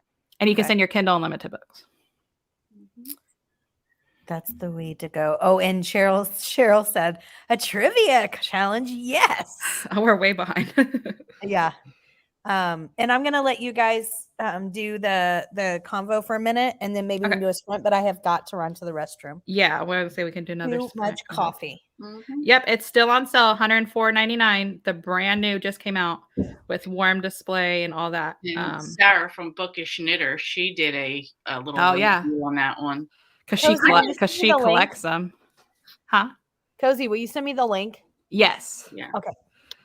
she kind of like talked me into almost like. I know. Like I was like, I have the Oasis. I don't need a paperweight. It's the exact same thing. Just has buttons. That's the only difference. Yeah. No, I love my Oasis. I just got it in January. I'm just like, well, that's tempting. But yeah, I've never actually bought myself a Kindle. I mean, I think I've had this is my third or fourth, but somebody else has always gotten it for me for like Christmas or something. So I'm like, I'm not actually going to spend money on that. So yeah, it's exactly the same, except it's like I said, the buttons. I'm just saying, if anybody was interested, $21 a month for 5 months, 4 months Kindle Unlimited free, brand new edition. Yeah. It's like, can't beat that. And like, if you're like, oh, I can't read ebooks because it's like the glare. That's all I'm trying to say is there's no glare. It's like you're reading. It's like you're reading a paperback, a print book, but digital form. Yeah. And you could adjust the lighting and the font. Get all every books. It's fantastic. Anita said, I love the Tea Shop Mysteries by Laura Childs.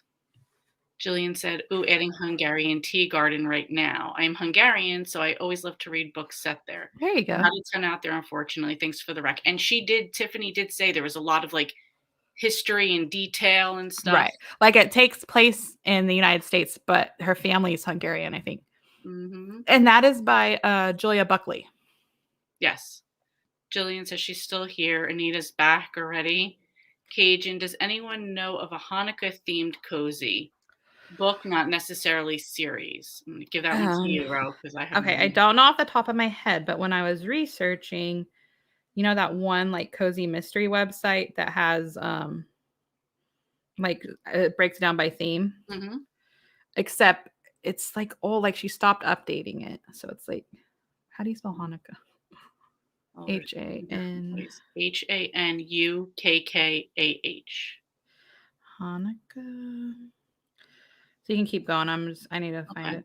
So Cheryl says, ooh, I want to read some Christmas cozies in December. Thanks for the recs. Yeah. And go, like I said, go through your TBR of series you've already started. We were just talking about book ones because every series has. Oh, every series. Yeah, that was just to get started. And that's why I did some winter in case people don't celebrate Christmas or don't want to feel the Christmas vibe. They just want the winter thing. So Cajun, would you mind if I link this in Discord? Because that'd be easier. Because I found a list. And Cheryl also said, I just remembered that I bought a bunch of Christmas ebooks last year and didn't read them. There you go. And Books and Bops joined. Hello. They joined our Discord. Okay, so I'm adding it into Cozy Rex Cajun. She asked for Hanukkah themed, and I found it on that list. And then Shireen from Liz said, hi, I'm from France. I'm reading The Invisible Life of Addie LaRue. Nice. Yes, I wanted to hear your French accent. Oh, yeah, I wasn't going to do mine. Hello. We hear Addie LaRue, like that's the best you're going to get. And I do speak a little French, so that's bad. That's bad. Cheryl, there's a book in Milwaukee Winters can be murdered by Kathleen Ann Barrett. That's a Kindle Unlimited book. Oh, okay. Yeah, I didn't mention Kindle Unlimited because we could add a ton. So if anybody needs in the Discord, if anybody needs more recs, just let us know. And the spotlight that for Christmas books, I think I'm doing in like the first week of December, and that way people have the time to read them. Are you doing first in a series and in a series? You're gonna need more than one part. It's gonna be more than one part. Yeah. Because I do want to do like winter themed series and then just Christmas books. So I'll probably separate those. Yeah. And I know I heard like as I was coming back in that you guys were talking about it, but Jillian, the Hungarian Tea House is so good. I really love it. And there's so much like cultural, and I don't know a lot about the Hungarians. And I think she said she is Hungarian. I saw that. That would be nice for her. It is so interesting. And and a couple other ones that I really liked. Like I know that a lot of people didn't, and I didn't think it was the best book, but the Arsenic and Adobo, I liked a lot of the culture part. Filipino culture and all the food and learning about that. I know the book wasn't the greatest cozy. Right. But I know that that's something that I've really enjoyed. But the Hungarian tea is so good. But all of, you know what, I really like Julia Buckley's writing too, because I like her Writer's Apprentice series. and I really like her Undercover Dish. Undercover Dish Which series. Which I'm about to do a reread. And if anybody, I know some people have read The Big Chili, which is book 1. Book 2 is Christmas themed, Cheddar Off Dead. And those are now available on Audiobookly if you haven't read that series. It's a trilogy. Well, 4 books now. So I recommend you try that if you haven't. Which one is that one? The Undercover Dish. Undercover Dish, Julia Buckley. Oh, boy. The first book's called The Big Chili. And book 2 is Christmas themed. And so I'm going to reread 1 through 3. And then it's been years and years and years. And she's just independently published a book 4. So I bought it on Kindle and I'm super excited. I can't tell you how fun that series is. And you might know this, Lee, just because we probably talked about it before. But the general premise is that she makes undercover dishes. So like if you need a dish for your potluck or for your church or for a family gathering, but you don't want to make it or don't know how to cook or whatever, she'll like secretly like arrange to get it to you and then you can claim it as your own. Yeah. And in the first one, I'm not giving anything away, but in the first one, it bites her in the butt because the chili ends up poisoning somebody and at like a potluck or like, something. The person that claimed it was theirs was like, actually, and then so but it's such a fun series. And Julia Buckley just has a way of writing that really but she didn't like Writer's Apprentice, but this one, trust me, this one is I good. Also didn't like it because of the narrator, so I will not listen to it, especially if it's that same lady, which I hope it's not. Let me look. I like her otherwise for her other writing. But that reminds me of a series I read, and it was like a paranormal romance type of thing where this girl who did spells would make food. Like, so say you didn't know how to cook, but you wanted to like impress your date. She would like make like a food for you to get like to eat on the date, but like it had like a little spell, like a little love spell to it. Is that a cozy? It was, I think it was just billed as a romance, it wasn't a YA. It was just like a romance, paranormal romance type of thing. And that was kind of like the little thing that she would like spice up the food for you guys for him to fall in love with you. Oh, that's cute. It is a different narrator. Anne Marie Lee. I don't know who that is. But Hannah, if you're listening, I know, or you watch later, I know you read The Big Chili, and I don't know if you know, but book 2 is Christmas themed. So anybody that's...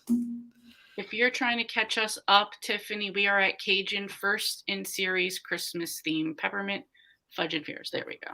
Yeah. That's another KU. She just read it. Cozy Mystery. I don't know if I've heard of that one. There's a really short audiobook that's on my TBR. It's on Hoopla. It's by Wendy Meadows, who does a ton of KU stuff. Oh, yeah. It's called A Snowman Murder or something. And it's an Alaska mystery. So Christmas and winter. Nice. I've read, she has quite a few series, and I've read the first one in one of hers, and it was very good. And they're very short. They're like 3 hours. Oh, yeah. I have it right here. It's A Snowman Killer. It's 3 hours. Alaska Cozy Mystery, and it's like the cutest like little snowman. And so that's on my TBR. That's a short one if you wanted. That's cute. Nice. That's a book 1. What is the candy covered cozy? She didn't like. I think Cajun didn't like it. She just read it. It's a KU. Because at first I thought she was candy coated is Nancy Coco. Oh, that's what I was thinking you read. That's I'm like, what do you mean you read those? But right, because the candy coated shop. Yeah, candy covered is she gave it 3 stars. Who's it by?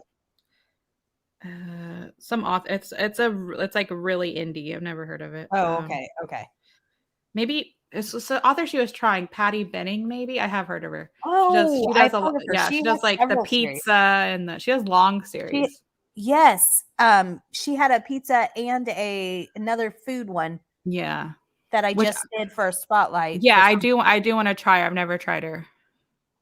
Like I said, if we want to get Kindle Unlimited territory, I can give you a big list on Discord. Small Town Murder, part of the Asheville Meadows Cozy Mystery series. Never heard of that one either. Those are all Kindle Unlimited. Okay, and then Merry Little Murder, which is a standalone. Excellent. This is a really old series, but the Barbara Early Toy Vintage series. They own like a vintage toy shop. I think the first one in that series is Christmas. What was that There's one? only 2 or 3 of them. It's a vintage toy shop series by Barbara Early. It's much older and it's very hard to find. Like I read it when I was still reading physical books because my eyes. It's quite a bit older, but I think there's only 2 or 3 in the series. I haven't been able to find anything past 1, but I think the first one is Christmas. I feel like. I was like, oh, I'm reading I just started a series by her. No, that was Beverly Allen, the Trash and Treasure. Oh yeah. At whoever Kareen Lit. I love Patty LaRue. Patty LaRue. Oh, okay. That's a hit or miss. Exactly. People either did you read that one, Lee, or you were going to? Oh, okay. Yeah, I did. Did you like it or not? I gave it 5 stars, but I can absolutely see why people can't stand it at the same time. Both. So I sent you the link to the Kindle deal, the Kindle Paperwhite, Tiffany, and that can help you get over your new life adjustment because you can read more on ebook. I'll probably have the time. Thanks for all the winter cozy recs. Added them all to my TBR. Yay! This one is a yarn retreat book. Kareen Lit said, I love that profile pic, by the way. Yeah. Said that they love it so far. The Addie LaRue. Nice. All these cozy Christmas locations I'm loving. Been to some of them, so it'll be even better. Montana, Blue Ridge Mountains. Yes. Mm-hmm. Now, there is a series that just started that I just read the first book in that I'm guaranteeing will have a bunch of winter books and probably a Christmas book along the way, but it's Get Away with Murder is the first one because it's a mountain lodge cozy mystery. The first one was not winter. I can't say it wasn't winter, but there wasn't like it wasn't in season. Right. But I'm sure that there will be quite a bit. I hope that more comes from that series. Yeah, and book 2, I know if you want to continue it, Tiffany, but I don't think it's on audio. I think only the first one was. The book 2 in the Pacific Northwest by Kate Dyer Seeley is at a ski lodge resort. Like she's hosting she has to be in a like ski competition thing. And it's like that's really like a snowstorm. So it'd be like perfect for the winter. Oh, that's funny. Yeah. Cheryl said, I have a Kobo e-reader and I'm going to sub to Kobo Plus for December so I can read all the Christmas books. LOL. I think it's better than Kindle Unlimited. You're in Canada, right? Because Kobo's like a Canada thing because they can get Libby books from a Kobo, but you can't get it from a Kindle in Canada. It's weird. Oh, okay. Oh, Peppermint Peril on hold at the library. Yay. Great. Awesome. Yep. December. The dates are just start December and December. I'm currently reading a Thanksgiving romance novella trilogy. We'll definitely be reading some Christmas romances too next month too. Yeah. So I normally, those are my 2 genres is romance and cozy mystery. And I haven't like for probably since September been in the mood for a romance book, but I love a series called Silver Bell Falls. That's all Christmas. Oh. Every single book in this series. And it's romance? Yes. But it's very like clean romance. I was going to say it's not focused on the town of Silver Bell Falls. And it's by Samantha Chase. So that'll probably get me back into romance. But it's not like again, it's more like a Debbie Maycomer romance. It's very cleany. Where it's like in the same town, but people in the town have their romances. Yes. I like that. Exactly. Yep. What is the thing some people are going to buddy read in Discord? Is it a Debbie Maycomer like Santa Baby or Dear Santa? Dear Santa. Yes. Were you going to try that, Tiffany? Oh, yeah. I'm on if they had it. Oh, yeah. I love her holiday books. It's not on Hoopla. I haven't looked because we're not starting it till December, but I read her holiday book every year. I try to. Does she come out with a new one every year? Oh yeah. Yep. Yeah. I'm gonna read Rusty Murdered Gentleman and a cross stitch cozy. I want to start cross stitching, so Mom is going to teach me tomorrow. That's so cool, Sophia. And I'm so excited that you're going to start the year-round Christmas series. What's the cross stitch one that you're going to read? And have you read Sophia the Christmas Tree Farm? Because if not, I recommend that series on audiobook. That might get you into the cozy mystery spirit. Yeah, that's a good one. Cajun had said, thanks at Cheryl. I will appreciate Cheryl, I appreciate you looking. It's Mrs. Kaplan doesn't have one, and I don't recall Rabbi Small having any. I have no idea. Okay. LOL, I was talking about asking about the Cajun series you're reading, Ro. It's called The Cajun Country Mystery by Ellen Byron. Yeah. And the first book is Plantation Shutters. And if you want to start it and you can get to book 3, that's the Christmas themed one that I'm on right now. And that one is one of Storm's favorite cozy series. Mm-hmm. The first book, I felt like I was bombarded with stuff like the Dawn Andrews. I was like bombarded with this big family and they have a like, so it's very like Southern. So they have like it's on an old plantation, and it's a B&B. But it's big family aspect. So I felt like I was like bombarded with information. So I never continued the series. And then I just recently picked up 2 and I was getting into it. And then 3, I'm really getting into it. So I'm glad I decided to continue now. Nice. So if you're not like sure about book 1, keep going. Sherry said, wait a minute, check the Rabbi's Wife series by Sharon Khan. There may be one there. I don't remember. I read the series quite a while ago. I love that series. Oh, okay. It is much older too. I remember really liking it. I read all of them when I was only reading physical, like quite a while ago, but I remember really liking it. Probably closer to when I first started reading cozies. Yes, it's a lot of fun. Oh my God, I've been to Dewberry Farm. I know, I saw that. I live in Texas. That's so cool. It takes place in Buttercup, Texas. Is it based on a real farm? That's so cool. That's no, but that is really cool. Is the person who owns it named Lucy Resnick? No, that's so cool because it's Dewberry Farm takes place is in Buttercup, Texas, isn't it? Is that like a real place? Is it Buttercup, Texas? That's so cool. Yeah, I love that series. The second book is Christmas themed in that one. I have. That could have been a trivia question. What book is the second book is a Christmas book? Oh my gosh, that would be a hard trivia, but I could do it. I was thinking because you could say year round Christmas. Well, yeah, the real, but I can't think of which book it is, but each book is a different holiday. The Celebration Bay series by Shelley Freidont. The first one is 4th of July. Yes. The second one is either Halloween or Christmas. I can't remember which one.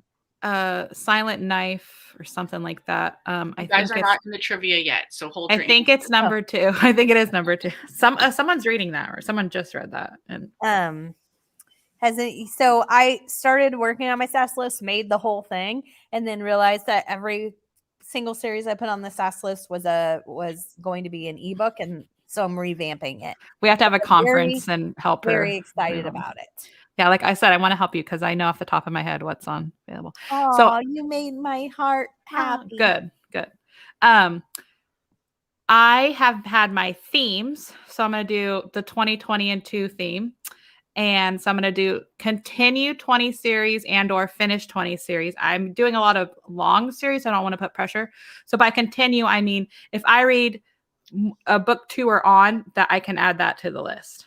So I'll do like my 20 and then I'll check off what I end up finishing. So I have that narrowed down to about 90 to pick and choose from. So I'm not making my definitive list. There's no way I would change it 100 times like I did this year. So, once I continue a series, then I'll add it to the list. So that's my first theme.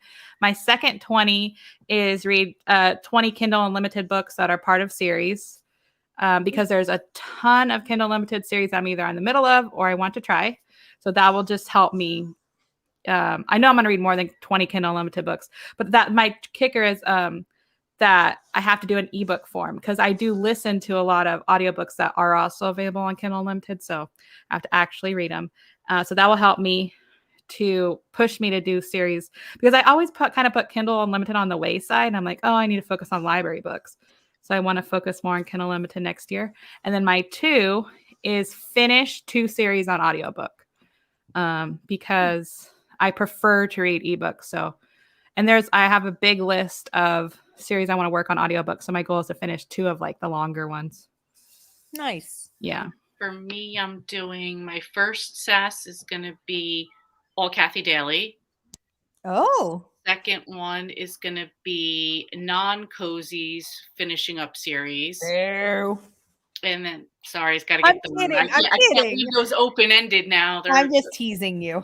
And then my other 2 is going to be, so for the 2, I'm doing read a series by Debbie Maycomer, which is going to be Cedar Cove. Woo! And now you're excited, huh? Yes, you made up for it. So you can't add that to your other 20 list. No. Yeah. And then the other one is going to be read a longer series by Nora Roberts, so I can get some of those done for the year as well. So on your 20, okay. I'm so sorry. My husband's gonna grind some coffee beans, so I'm gonna put this on mute for 30 seconds because it's really loud. Okay. So for your 20 that non-cozy series, like you want to complete 20 series like completely, or just work on completing 20? It's going to be 20 books, 22 books in total. Oh, okay. From different. So like one of them, a lot of them are like, I think I have like 4 middle grade trilogies where I've read the first one. So I'm going to count each of those. Oh, okay. So your total is just to have 22 books. You're not trying to finish 20 series. Correct. Okay. Correct. Finish 22 books that will finish up those series. Finish up series. Awesome. Yeah. I am so... Yeah. Oh, no, please continue. For the Kathy Daly, I'm going to do In at Holiday Bay, which has 18 right now, but I think I saw like the last 2 years she wrote 3 books a year. Yeah. So I'll get those done. She'll have made more books by then. Or if you don't want it, or you can continue the Castaway and the Gooseberry. Yep. So Tiffany, were you going to do the 3 lists, like 2020 and 2? Okay, so you're working on 20 series, and then I recommended to try to do 20 on Kindle Unlimited books so you can use it more since you have the description. And then the 2, what's your 2 going to be? I think to finish one of my longer series that I have going. To finish 2 of the longer series? Okay. Yeah, I think. Yeah. I think. Or so let's say just like give yourself like, oh, it has 6 or more books or 10 or more books or. Yeah. So like I was thinking Donna Andrews. Well, now that should count as 1 because there's like 20. Right. Or not finished necessarily. Maybe I won't finish, but like to make a big progress. Big dent. Yeah. To like focus. Longer series. You could just say focus on 2 longer series. Mm-hmm. Yeah. Like I'm doing continue or finish. Right. Because I'm not going to say I'm finishing 22 or 20. Then I'm also, this has nothing to do with SAS. It's just because I want to start a new series. I'm doing a list of 22 series I want to start, and I already have it made. But some of it can be on your 20 list. Absolutely. You know what I mean? Yes, absolutely. You can do Audible only for audiobooks on the new paperweight, they say, but I haven't tried it yet. Yes. Wait, let me read that again. You can do Audible. So you could listen to your Audible books on the new paperweight. Yes. Can you not now? I can't listen to books on my Oasis that I know of. Oh, okay. My tablet, which I don't hardly use anymore, just because I just don't, is a Galaxy. It's a Samsung tablet, so I don't have like. Yeah. So instead of listening on your phone, if you wanted to, you could listen to on your paperweight, and like that's probably for people that want to read along. But I don't know. I just listen on my phone. I don't. Yeah. I don't. Yeah. Bother. Yeah. Me too. I mean, Audible is the only audio books it will play. Oh, yeah. Okay. See, what's weird is my Kindle and my library, it will list my Audible books that I have, but I've never tried to play them. Me either. Because I don't think it has speakers. Oh, okay. Yeah, well, I don't know if it does or not. Yeah. I like Kobo. The only thing is that there are a lot of ebooks that are only available on Kindle. Yeah. Thanks, Ro. That was for her Hanukkah list. You're welcome. Oh, okay, cool. You had some Hanukkah stuff? She asked if anybody knew of Hanukkah cozies, and I was like, I don't know, but I know that that website, the like Cozy Unlimited website, where she lists it by theme. So I just searched Hanukkah cozy mysteries, and I found a list, and I put in the Discord for under recommendations. Oh, I'm gonna have to look at that because me too. I'd like to check some other. Think I've ever read one. that's why I was saying for my spotlight, I thought it would be fun to try to find some Hanukkah books and like Kwanzaa because it's also in December. Just because I've been so into like the different cultures, I think that would be really cool. There might not be any, but I'm sure there's some.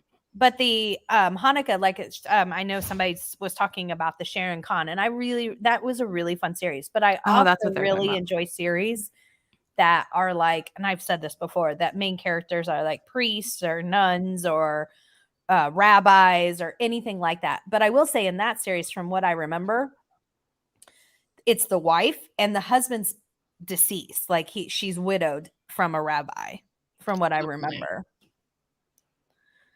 Yay, Cheryl.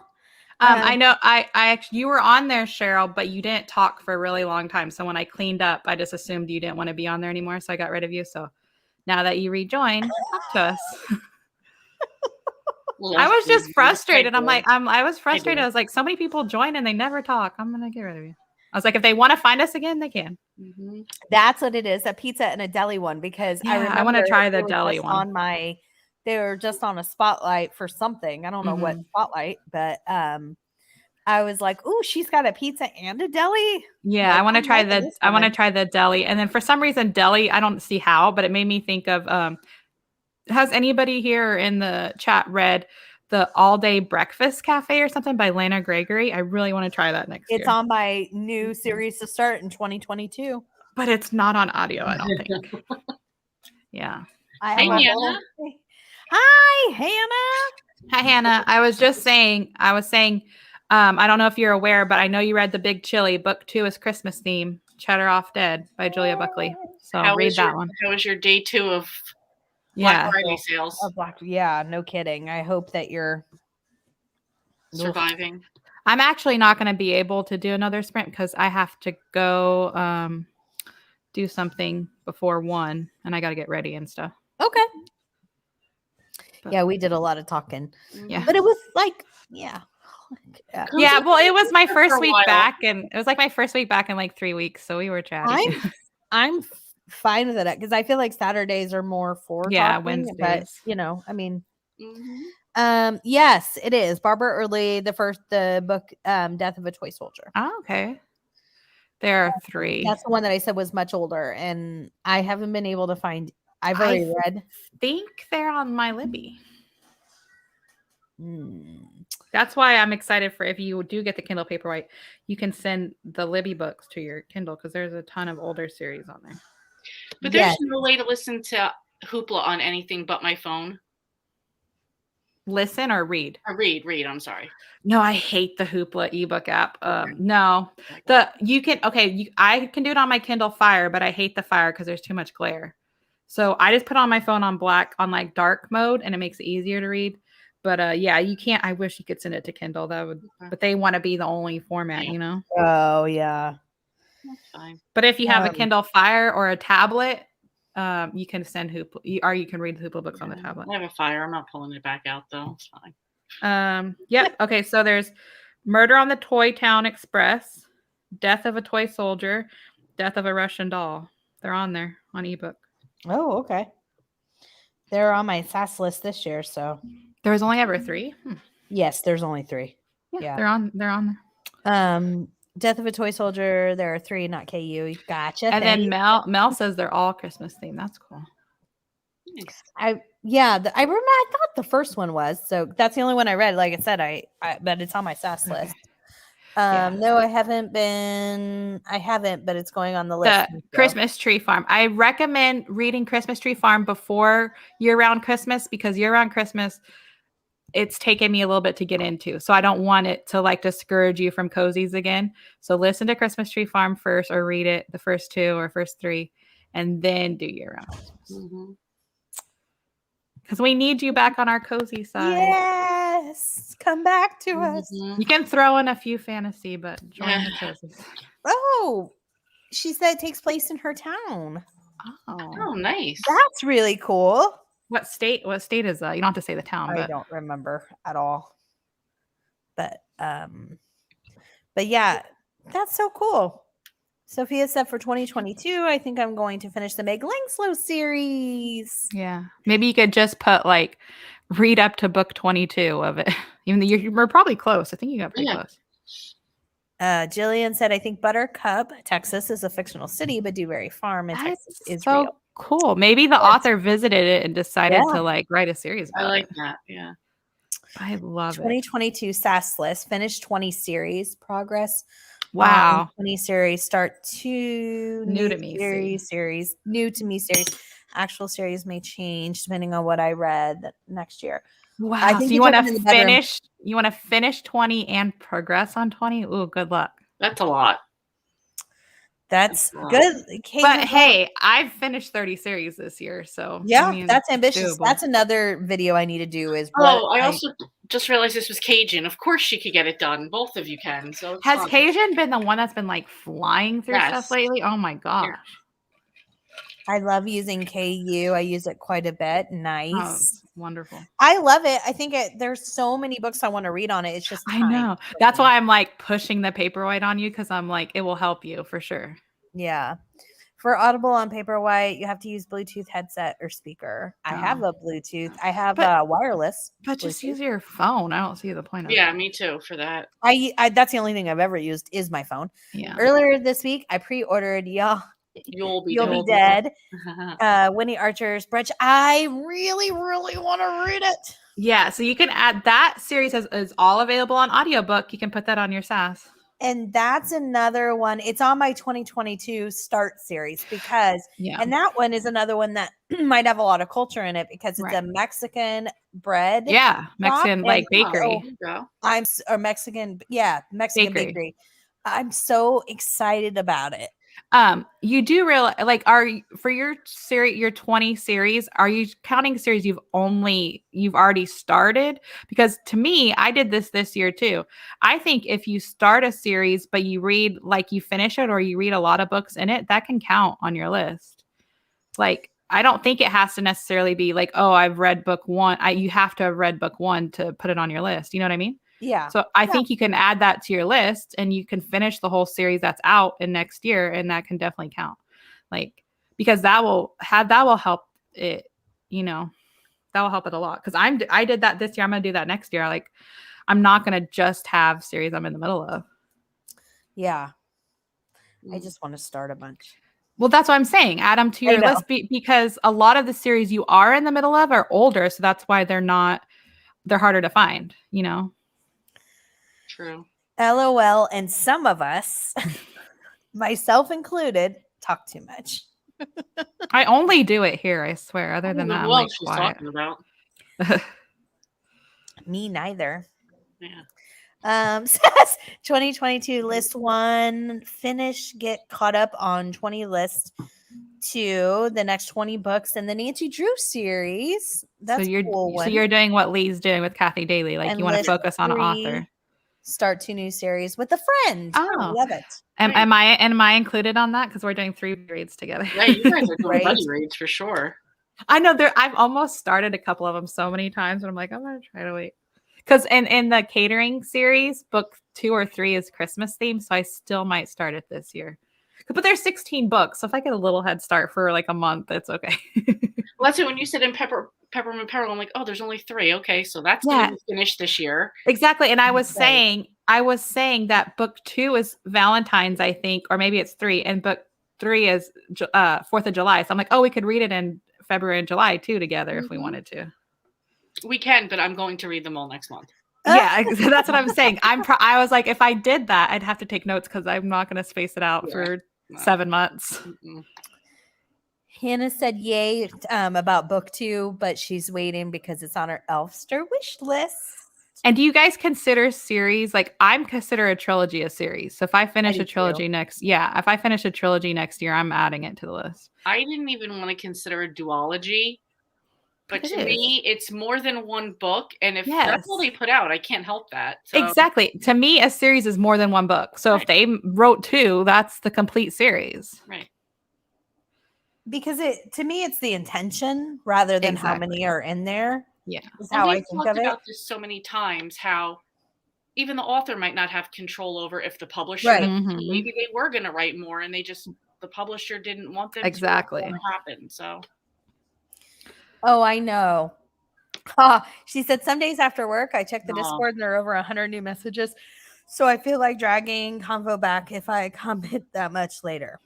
No, it's fine because I feel like the summer it was like booming all day long. And I feel like lately, because of the holidays, people haven't been chatting as much as we normally do. Right. So feel free to chat.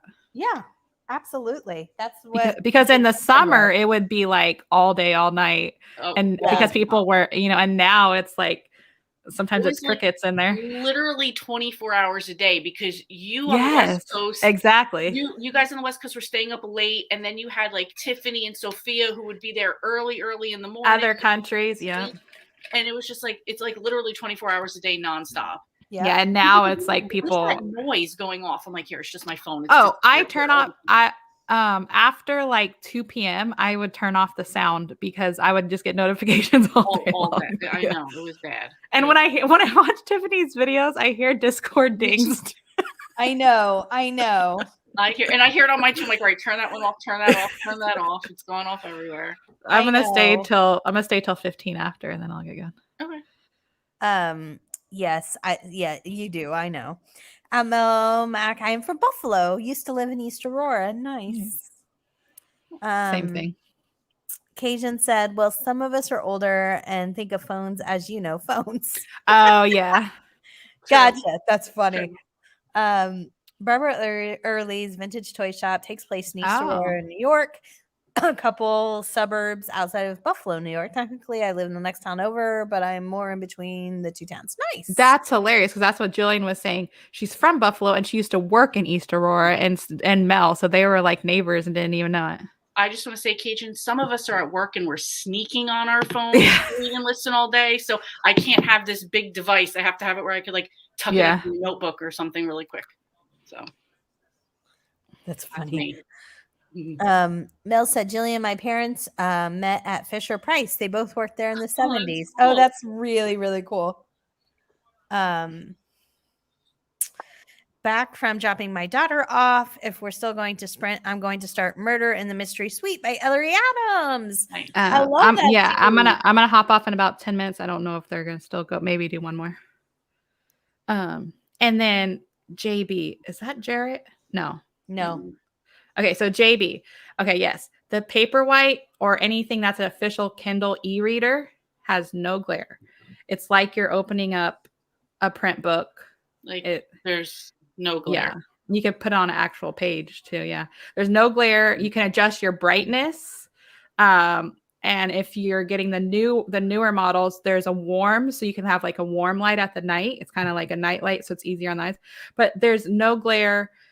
You can adjust your font, adjust the brightness. It's like I said, it's like you're reading a digitalized form of a book. It looks like that. Yep. So really no glare. And the only reason it looked like there was a glare is because it auto adjusts to your lighting. Right. Yeah. Because there was like a little flash, but yeah. And you can make the font huge. It's amazing. Like I could never go back. Never ever go back to print. I don't know what this is. Yes, you and Storm are my two friends. For her two lists, her buddy read list. Gotcha. For your list for SAS. Gotcha. Yeah. At Mel, my ex-boyfriend worked for Fisher Price, small world. Oh my gosh. Many of the Buffalo suburbs, town of Tonawanda, Niagara Falls. That is really cool. Yeah. Niagara Falls. I'm kind of jealous. DePaul. I don't know. Moved back in 2015 to Texas. Gotcha. So they both lived in the same towns or worked in the same towns and both had people that worked at Fisher Price. Isn't that weird? Insane. That is a small world. Yeah, frontlit. No e-readers are frontlit, so no glare. God, that's what, Joy, Avon, that's the Peppermint Peril that she's talking about. Okay, thank you for the order, yeah.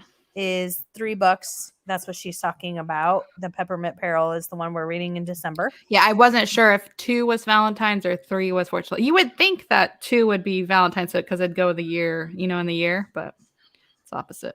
Nicole said Hannah Swinson series and the Lighthouse Library series are Leah's sitting back. So far. I'm like, this is all you guys right now. I'm just gonna say, Nicole, how far along in the series are you? Yeah, tell us what number you're on in the Hannah Swinson and how long how long you've been reading it, that makes a big difference. Because I read them all within like 2 years. So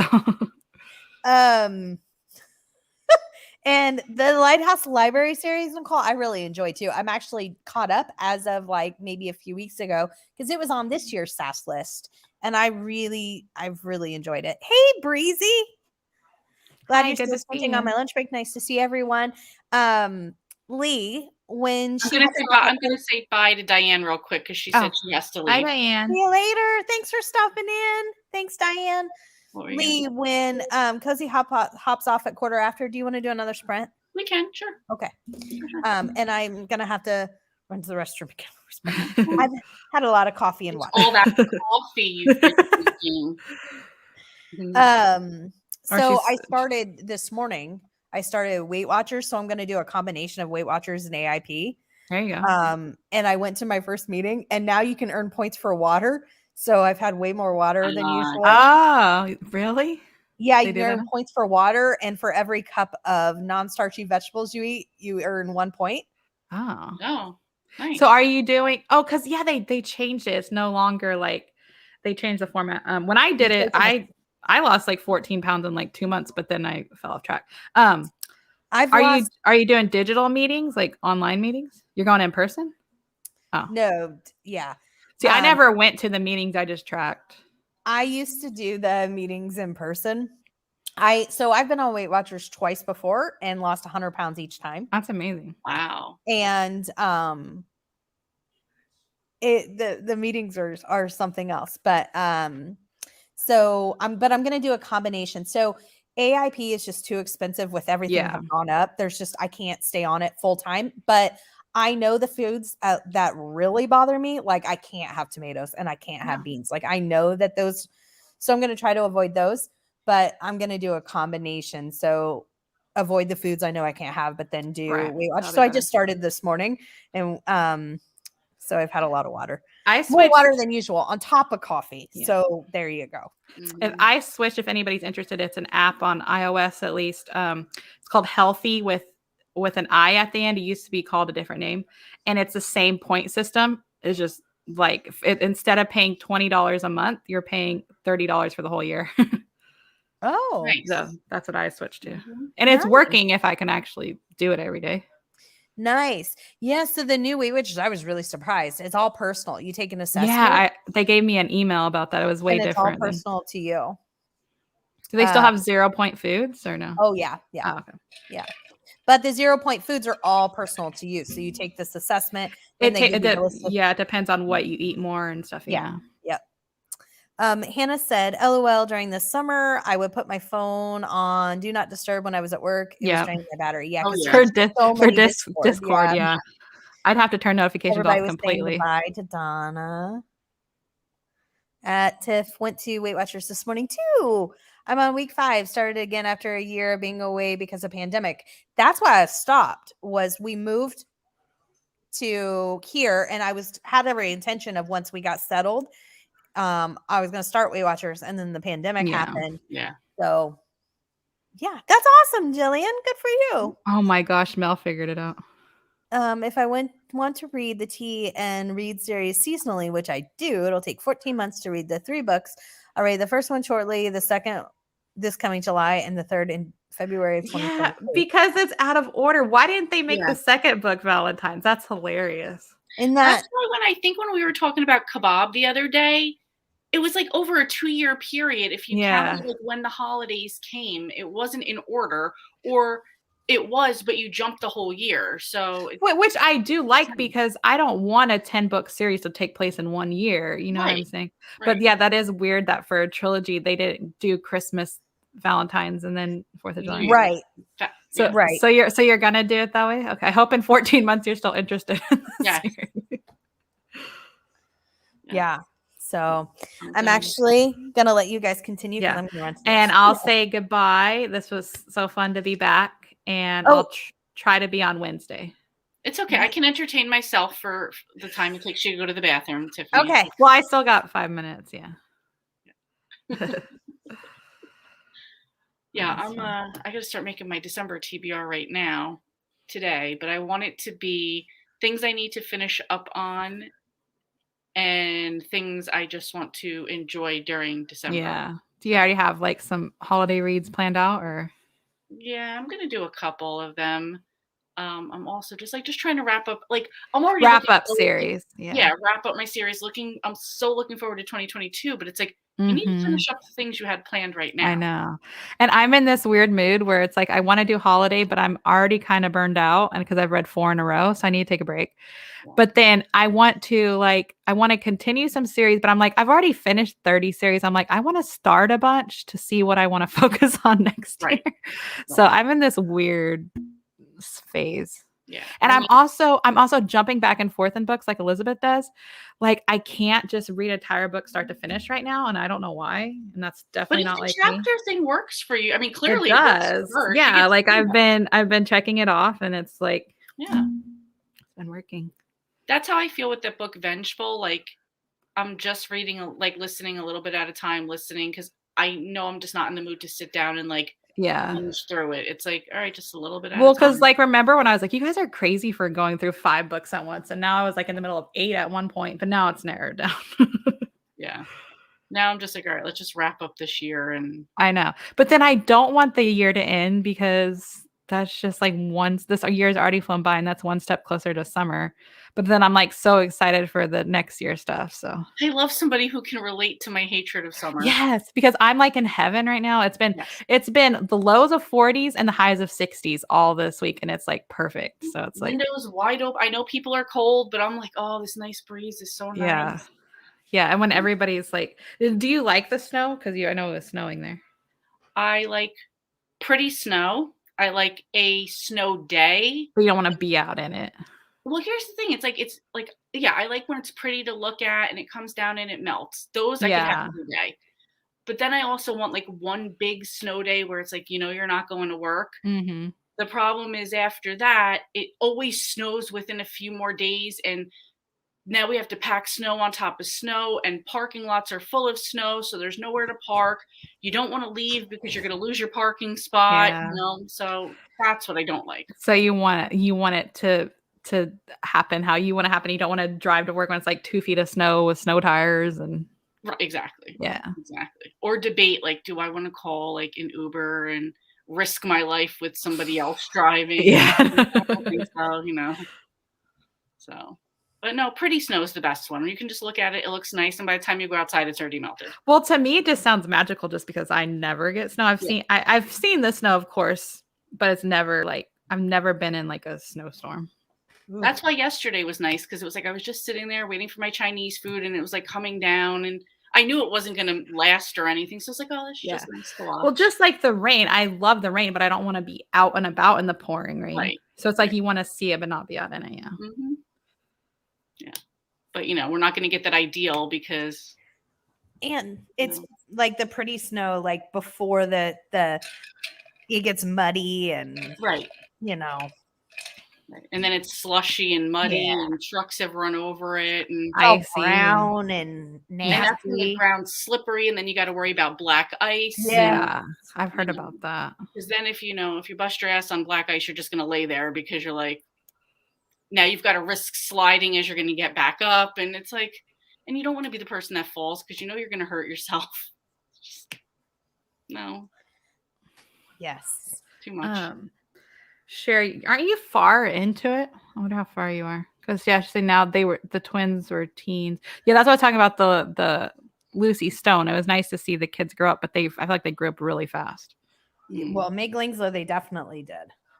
Yeah, because at this point, that's why I asked how far along she is. Because now it's like well over 20 books in the series, so it's like you're gonna see them as adults. Were they born in the books? That would be crazy. No, they were already. No, they weren't born yet. Oh, they weren't even born yet. So now they're. So that's the main character. That's why I was saying like the character a lot of growth changes. And so much that's happened because she was single when the series started. So it's the main character's kids are now teens and she was not even pregnant and single. Yeah, that's a big jump. Right. Like I wonder if it'll end with the kids like weddings or something like that. Yeah. But I'm curious if anybody that's caught up to it, does it become like the Hannah Swenson where it's like the same thing every book, but it seems like it doesn't because there's growth. Bite your tongue. I thought that was funny. Melmac, my desire to read these seasonally overrides all else. Actually, I don't always read holiday cozies seasonally. This year, I read the entire Souvenir Shop series this summer, and one of them was Thanksgiving themed. I want to check that out. That's been on my Which to-do one? I was list. asking that. Is that the Haunted Souvenir Shop or is that which one is that? Who is that by? Because there's a couple, there's like a t-shirt souvenir shop. There's a haunted souvenir shop. I really, Because there was that Diane Valor. She has a lot of trilogies, I wonder. And I like that too, though. Sometimes, like if you're in the middle of a different season and like a holiday book comes up, it's just like, oh, that's nice. Yeah, like Tiffany, somebody has said this. Like, I like reading a winter book in the summer because it's like not what you're in right then. Yeah, I agree. I'll read anything like at any time, but then I always save stuff. I'm like, oh, book 3 is Christmas, and I only need to read one more before I get to it, so I'll read that. So like I do want to save some, but I don't do it on purpose. She'll be starting book 29 soon. Okay, so it's a good jump. It's like it's not like everything happened in 10 books like the other series. Yeah. I'm just waiting for Mel's answer, then I'm gonna go. A haunted souvenir. Okay, yeah, Christy Fifield. Yeah, I want to try that. She also has a like homeopathic natural healing, natural foods mystery I want to try. Oh, okay. Yeah. Did Nicole say whether how far along she was in the Joanne Fluke series? No. Okay. I just saw you said that. That's what you were just talking about. Meg Lingslow is the opposite of Hannah Swinson. Tremendous. There you go. That's what I always say. I think Meg Lingslow has the biggest character growth of anything, and that's what I'm talking about. Like it's incredible. All right, guys, it's been fun. I'm gonna get going. Cozy, it was so good to have you back. I know. And I'll see you Wednesday, and then maybe we can arrange for a StreamYard. Yeah, I definitely want to help you with narrow your list down. Intervention, yeah. All right. Bye, guys. See y'all on Discord later. Bye. All right. So, Miss, are you sure you're okay with doing another sprint? Yeah, of course. Okay. All right. Well, we won't be able to do the fun little. Yeah, we're just back to our. It's just back to regular way. Yes. All right. So let's see. You want to read to quarter till? Yeah, that's fine. I'm not yelling at you. It's just my caps are on, and I'll turn them off right now. But they were already on, so I'm not yelling at anybody. I promise. You're talking to me. I'm like, you're not even talking loud. All right, guys. Happy reading. Enjoy.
How was your sprint?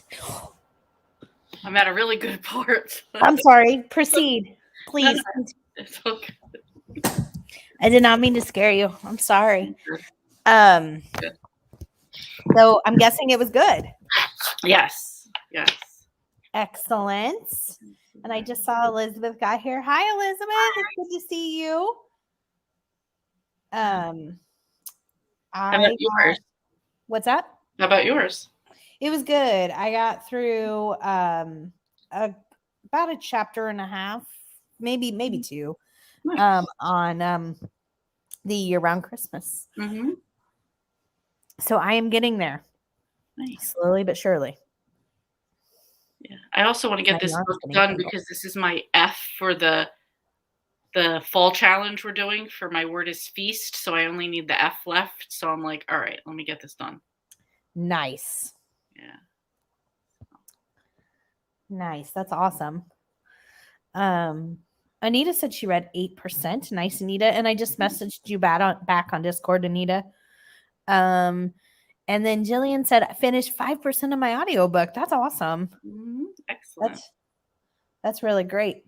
I am hoping to finish the year-round Christmas today or tomorrow, because I think that I don't have anything going on tonight and I can just read. Since I haven't read in 2 days, it's so weird.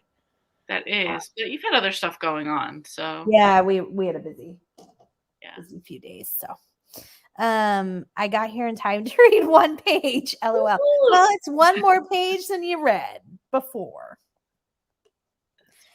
Cajun said 9%. That's awesome, Cajun. Nice. And Sherry said finished telling tales. That's awesome. Always great to finish a book. Yes. Read 8 pages. For some reason, I love books set in hotels. Any other cozy set at an inn or B&B? There are lots, and I love them too. I have a whole spotlight on inns and B&Bs specifically. Spotlight for those. But the ones I can think of off the top of my head that I really like, actually, let me look at my Goodreads read list, because I just read some recently that that once I see my list, I'll be like, oh yeah, this and this. It's not necessarily B&B, but Storyton Hall, the Ellery Adams Storyton Hall is very good series. A really good series. And again, it's not a B&B. It's, I don't know how to describe it. People come and stay there though. You know, it's so weird. I was just going to go link the videos for you to see you with long hair. And those videos look so weird now. And yeah, it's crazy, isn't it? Yes. Yeah. But gosh darn it, I can't think of any right now off the top of my head. And I feel like I just read a few. Anybody else have B&B cozies? There's a really fun one. I guess it's a B&B, or it's an inn. The Pennsylvania Dutch series is by Tamar Myers. That one's really quirky because the main character name is Magdalena Yoder. She's Mennonite, and her inn is called the Pennsylvania Dutch Inn or something like that.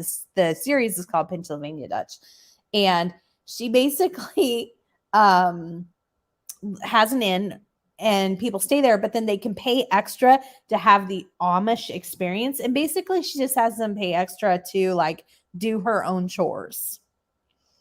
But it's really quite entertaining and funny. You had A Story to Kill by Lynn Calhoun was one of them. What'd you say?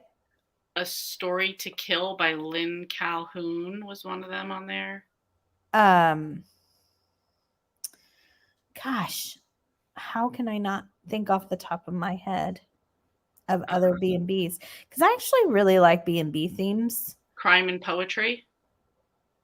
Is that one? This is under your for B&Bs, inns, and hotels. Crime and Poetry? I feel like none of these coming up are the right books. Yeah, Crime and Poetry is a bookshop. Yeah. So then you had also on here Murder at Redwood Cove. That one I think is correct. Okay. Um, Booked for Death by Victoria Gilbert. yes, that is a thank you. That is a literary themed B&B. So the main character inherits this B&B from her aunt or great aunt or something like that, and she turns it into a literary themed B&B, and then has like authors come for signings and different stuff like that. That one's really fun. Yes, thank you. I was like, wait, let me. I know where I have my list. I have a master list. Hold on. Of videos that I've made, like the notes for them. Mm-hmm. Hold on. We just said that one. You also have Hemlock Falls. Yes, that's by Claudia Bishop. I end up DNFing that because it was just too much for me. It's a really old series, but it's considered a cozy, but like I restarted reading it, and like she dropped the F-bomb like 3 times in like 4 chapters, and it just wasn't. I don't want that in my cozy, and I don't feel like I'm a prude. It's just not. I don't want my cozy that way. Cajun Country Mystery Series by Ellen Byron. Yeah, so that's the one that Cozy was talking about just reading right now. They have a B&B in Louisiana. And it's really fun. Oh, the candy coated. Oh, that's a good one. The candy coated fudge series by Nancy Coco. So there's a fudge shop, and she works in the fudge shop, but there's a hotel in the same building that is owned by their family that she runs. That's a really fun one. I hear all the time I've gotten recommended The League of Literary Ladies by Kylie Logan. Ooh, I have not read that, but it's on my TBR. I've been recommended that one a lot. Yeah. A lot of Pennsylvania Dutch mystery series ones on here too. The Pennsylvania Dutch, it's a fun series by Tamar Myers. There is also Annie's Amish in Mystery series.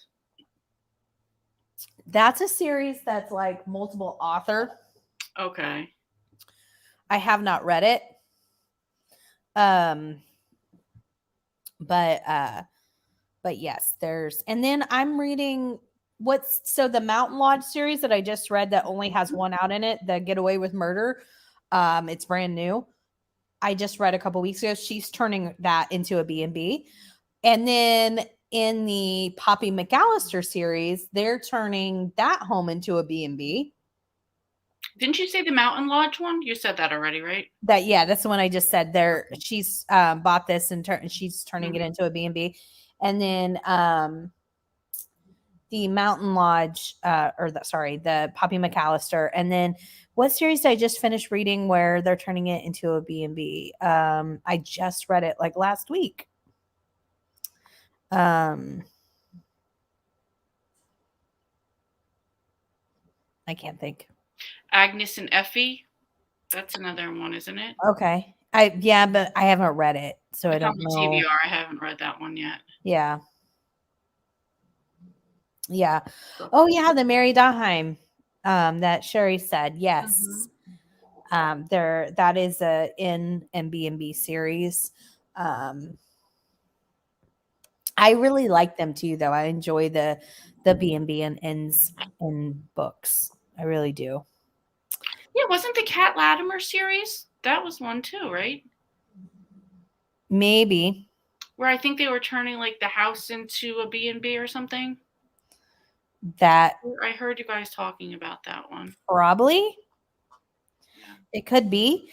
I definitely know that there's a lot of series that I can't think of right now where that's what they're doing with an inherited house or coming back into town. They're, making a B&B or inn, but I just can't think of it right now. There's also the Inn at Holiday Bay by Kathy Daly, the Resort at Castaway Bay. Those have like a hotel resort type of There's a KU series by Cindy Bell called, the first book is called Dune House, but I can't think of the name of the series. And she is turning that into a B&B. Paws and Claws, Krista Davis. Oh, you know what they do? Like they own like a hotel that's like centered for dogs, but I mean, people are also, but it's dog friendly. The whole town is dog friendly from what I can gather. So there are lots. Victorian and Village. Like I said, I know Sheila there's Connolly. lots of. What's that? Victorian Village by Sheila Connolly, Murder at the Mansion. Oh, I don't know about that one. I don't know. I mean, maybe I had it included, but I just can't think. But yeah, I'm trying to go through your list, but I know you have one here, Snowed In at the Who Dunham Inn. Cozy just read this series that I just found. Which one did you just say? That was Snowed In at the Who Dunham Inn. Isn't that funny? That title, I love that Good title. Yeah. Cozy just read this series, but it's by Kate Kingsbury. It's the Mary Ghost Inn series. She just read all 3 of them like last month. Yep. But gosh, I swear there's a ton of series that I've read recently where the main character inherited something and turns it into a B&B or is planning on turning it into a B&B. But you do have the spotlighting cozies. There's like 4 of them on there, 4 videos people could go to. So there's definitely, Excellent. Oh, there's the hotel, the alien sci-fi hotel, UFO one by Kristen Weiss. It's a UFO hotel, themed hotel. Which I'm sure there's probably one of those in real life too, probably by like, what is that, Area 51 or whatever. Yeah. Well, and I know of hotels that have like themed rooms, and I know they definitely, like stuff like that. So that's the Literary Ladies series by Kylie Logan. The main character owns a B&B. That one sounds really fun. I've been recommended that one so many times, so I think it would probably be a good one.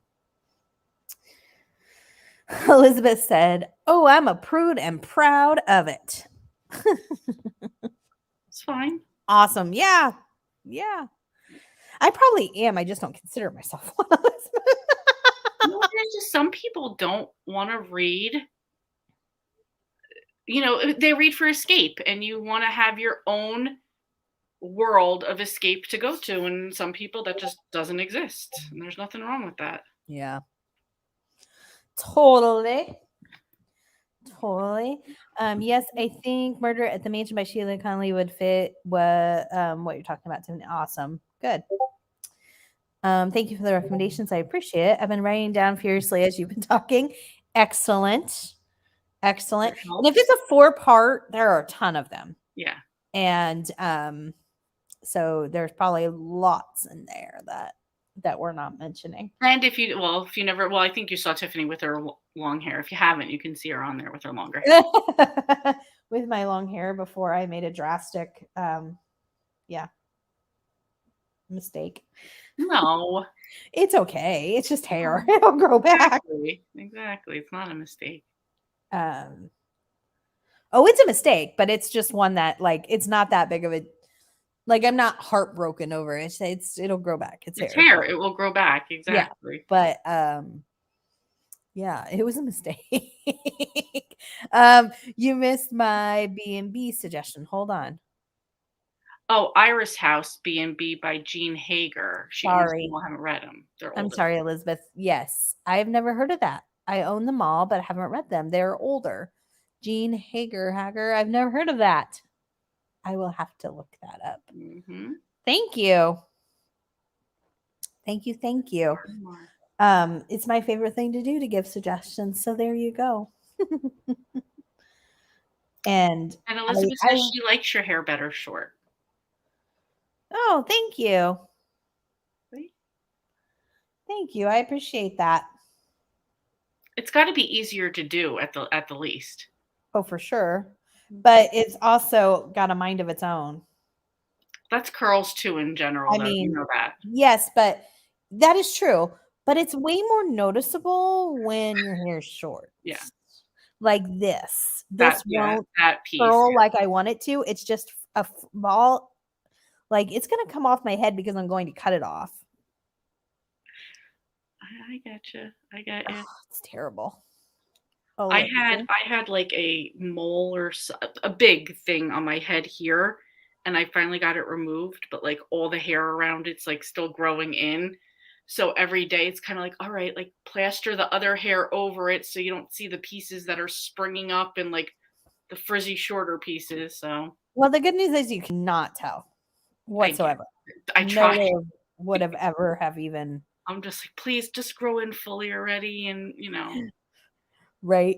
I mean, I'm glad I got it removed and like that there's like nothing cancerous or anything like that, but it's still like, all right, now I got to the hair growing. So yeah, that's it. I agree, said Anita. Right. Oh well, thank you, Anita. And then yeah, and like I said, I'm okay with this. It's just growing back has been a pain. I actually want to probably grow it both to about here, like that, just like this length, but for on both sides.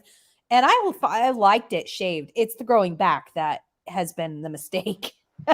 Yeah, that's the hard part. Because when it was shaved, I actually liked it. Not if I shaved it again, I wouldn't shave like she did. Like she put it close to my head. I would probably have done it like where it was maybe 2 to 3 inches. And just the way you wanted it there on the side, right? Not how she fully did it. Yeah. Yes. And she did the back, which I really didn't want it all. Yeah. I wanted it all the same length as the other side. So it's growing back and it'll be fine. But I think what I'm going to do is grow it to here on both. There you go. Something like that. You never know with me. You never. You just randomly change your mind. I really do. I go with how the wind feels that day. That's it. So, are you guys ready to wrap up for the day? I sure am. I want to go eat some late lunch. Yeah. And I need to start fixing supper, or close to it, fixing supper. So, all right, guys. Well, Lee, do you have anything coming up on your channel? Nothing yet. Just a couple tags coming up, and I don't know if I have anything else right now. Cool, no, that's it. I'm working on my TBR right now for December. Oh, cool. Like I was telling Cozy, I'm just trying to finish up and wrap up some stuff for the rest of the year. And that's it. How about you? So my Pennsylvania box will come out this week. And so that'll have Pennsylvania themed cozies as well. And then my other video this week, I think I'm going to start doing 2 videos just for the next couple weeks, because the next couple weeks are very, very hectic with a lot of change in my house, and nothing bad. I don't mind telling people, I just don't want to say it. Yeah. So there's nothing bad going on, but it's just a lot of big stuff happening where I'm going to be very busy. So I think I'm going to do 2 videos for the next couple weeks. So I'm doing the Pennsylvania video and new books coming out for December, which is always one of my favorite videos to do because I love to see the new cozies coming out. So that's my videos for this week. Nice. Yeah. Yeah, I don't know. I think I have a TBR coming out and a wrap up. That's it. That's awesome. And I can tell you my November wrap up, I can already tell you, is going to be a fail of what I did in November. So. Oh, not true. Alert. It is. No, celebrate the successes. That's a good point. So, all right, guys. Well, we hope to see you Wednesday. It's just a regular sprint. Yep. And then either Lee or Storm will probably host Friday. Storm on Friday for sprints. And then we'll be back here. And can you believe it'll be the first Saturday in December? No, I cannot. Oh, gosh. We're already there. I can't believe it. I can't believe it. Although my friend just sent me something that said her advent calendar says Christmas is tomorrow. And I laughed for like a minute straight. I was like, that's hilarious. So true. So true. All right, guys. Have a great rest of your weekend. Bye, guys. If you still have holiday stuff, enjoy. Otherwise, enjoy your relaxing weekend. Bye, everyone. Bye.